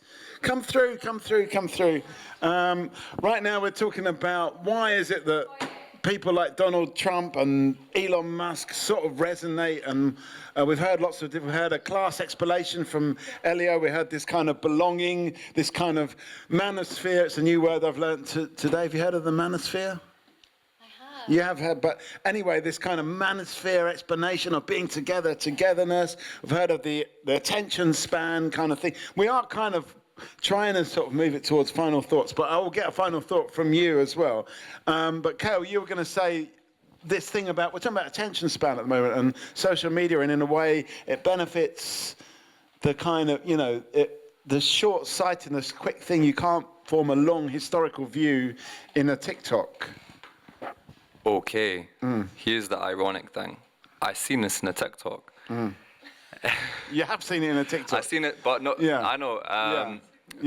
I do agree with you of what it does to the brain. I also think it's a vital source of information and organising, especially when it comes to politically giving information to people, right? And it counteracts suppression. Yeah. So you think TikTok can be liberating? There has been information has come out. Tactical warfare used through overwhelming people via social media. It is a tactic. They have used this in the US. They've openly talked about it. I can send you the TikTok if you want, sorry. Okay, so you've seen a TikTok about using TikTok as a... Not just TikTok, social media in general. Yeah. The society that we live in and how it revolves around social media and how organising revolves around social media and how political information, especially on the left, rather than being in person, getting shown up for your neighbour, organising locally. There used to be a thing called network intelligence, where everyone brings their own information to the table. You can't, which I try and do as well, piece everything together globally around the world as much as you want to do, and then bring it to one place. You're going to overwhelm yourself. It's going to tire you out. You're going to have no energy to actually implement that in front of you. So it is important to know what's going on, especially global solidarity is a huge thing. You see what's happening with political organisation all around the world, with resistance in Palestine, Sudan, West Papua, all over the world. People who are being actively colonised, genocided, and you see that they are coming together in the face of this. And if we're not careful, it's going to happen to us here. Okay. That's how I feel. I'm going to, I'm going to, not that, I'm going to sort of take that as a final thought, but you've got a chance to do another one. But let's just get some final thoughts with people for this session. We've talked about a lot of different stuff. We started talking about podcasts and sleeping and deliverers, and we've moved all the way through now to, being yourself, embracing your sadness, an emotional journey, and then we started talking about kind of reaching out to people that you don't like and the politics that's going on at the moment. So we talked about lots of different stuff. But let's get a final thought from each and every one. You can have another final thought if you want, Kara, if you want. But any final thoughts? Final thoughts, Elio? Yeah. I think the kind of, from everything that we've talked about, the kind of overwhelming message that I get is community and going out and reaching out to your neighbors, speaking to people, and existing outside of maybe that internet realm, and just really connecting with people. Yeah. So that's kind of what I take from all the different topics that we've covered. I'm going to hit you with a round of applause. We're doing final thoughts right now, so Reese, feel like you can do a final thought, but I'm going to come over here Final thought? I don't know, just as you're from Scotland and you're talking about football and stuff, I remember going to Scotland, maybe it was 2 years ago, to Highlands, and I went to the Culloden, where the battlefield was, is. Yeah. And just kind of being there and like hearing the story, which I didn't know about that battle. It was really, really powerful, and it just made me think of how, these big historical events, they can shape our mentality going forward. And if you don't ask questions, you maybe just, it's important to ask questions and look back into history and take active interest in why do we think the way we think, and that goes for like studying philosophy, reading books and stuff. I really value that, like understanding where my opinion is formed, where my identity is formed, and why am I reading these types of books? Why am I getting this type of social media feed? Why am I subscribing to this view of religion or this view of history or whatever? Why do we think what we think? Yeah, why do we think what we think? Final thought? Yes. So, I completely agree with Elio about the thing about community, because it's something that I've really had on my mind for a couple of weeks now. Well, even more because I'm writing this play called Thatcher's Inferno. Right, okay.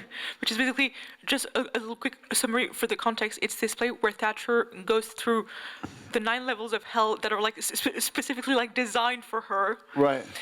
Yeah. And the idea is that nobody will save her because even the individuals in hell, so like Reagan and like even like the community, that they all hate her.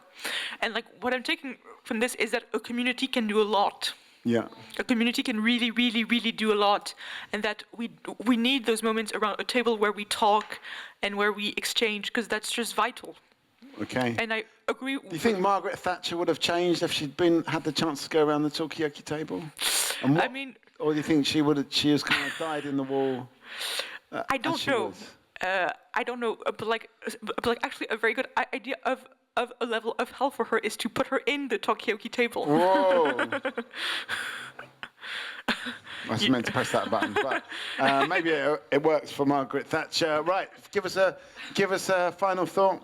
Final thoughts. Community. Yeah, community is super important. I think just immersing yourself with as many different people as possible is always useful. I mean, good or bad, regardless if they have the same views as you. I think it can really just shape who you are and how you think at the end of the day.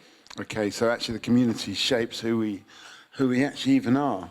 Okay, have we got another final thought? Cool. I was thinking the other week about the scale of left to right, and that should even exist in the first place. Because are they views of people and community, and then you have those working against it, rather than, so the whole left to right thing it's doesn't more really just work. like it is the people who actually care about humanity, and then those working against it. So we shouldn't do we need to come up with a new thing that's not left right, like caring, not caring, or a different kind of way of visualizing it? I don't know. Humanity and Nazis. There you go. Okay, we're going to leave it there. Unless anyone's got any final thoughts, I'm going to hit the theme music. You had a final thought, haven't you? You haven't had a final. Okay, all right, hang on. No, I didn't. You did. You didn't have a final thought? Okay, give us a final thought. I'll give a final thought. Okay. Yeah, I don't know. I think it's all about kind of, as you were saying, like humanity and like getting. It's getting a bit, as to put it in Helena's words, wanky. But it's about connecting with people and seeing the humanity in people that maybe we don't necessarily think. Immediately, I'm going to relate to that person. I'm like that person. Actually, we may have more in common than we think. Okay, so go from the more in common rather than what we hate about people. You've joined us at the very, very end of Talkaoke, but I'm going to hit you with a round of applause. We have got Reese, we have got Elio, we have got Kale, we've got Helena, we have got Margot and Mikey. Tell us your name. Leah. Leah, and without having heard anything we're talking about, we've kind of gone really, really deep. We talked about all sorts of like personal stuff about emotions, and I've heard about the manosphere for the first time tonight. I've heard about people, writing letters to people you hate. That's what we've been talking about. We've been talking about how do we actually move forward? How do we actually is it about connecting with people on social media or reaching out to your neighbours? So all these different kind of things we've been talking about. We're talking about the live now and the importance of connecting. Yeah, so that's kind of where we're at. And Deliveroo, yes. And should Deliveroo be banned? So anyway, that's where but it's a tricky one. It's all about timing, really. You've come in at the very end. Well, it all sounds very interesting. Yeah. It all sounds very interesting. Have you got any final thoughts? I wish or I initial was thoughts? here from the beginning. Yeah. Well, you know what? We've been recording this. I hope that's okay with everybody. As long as it's okay with everybody that's been around the table and that's here now, you can watch it online. You can click through from this website. Yeah, it might help you go to sleep, which is what I was talking about earlier on. People using this as a way to go to sleep. It might, if you have been using this to go to sleep and you're still here, you've been awake for 3 hours now, so it's about time you went off to sleep. But anyway, I think we're going to end it there. We're going to hit the theme music. Thanks, everybody. Thank you for joining us at the end. Sorry it was so brief. Well done, Mikey, in the middle. Great job hosting this, and yeah, take a little break and that's it. Yeah.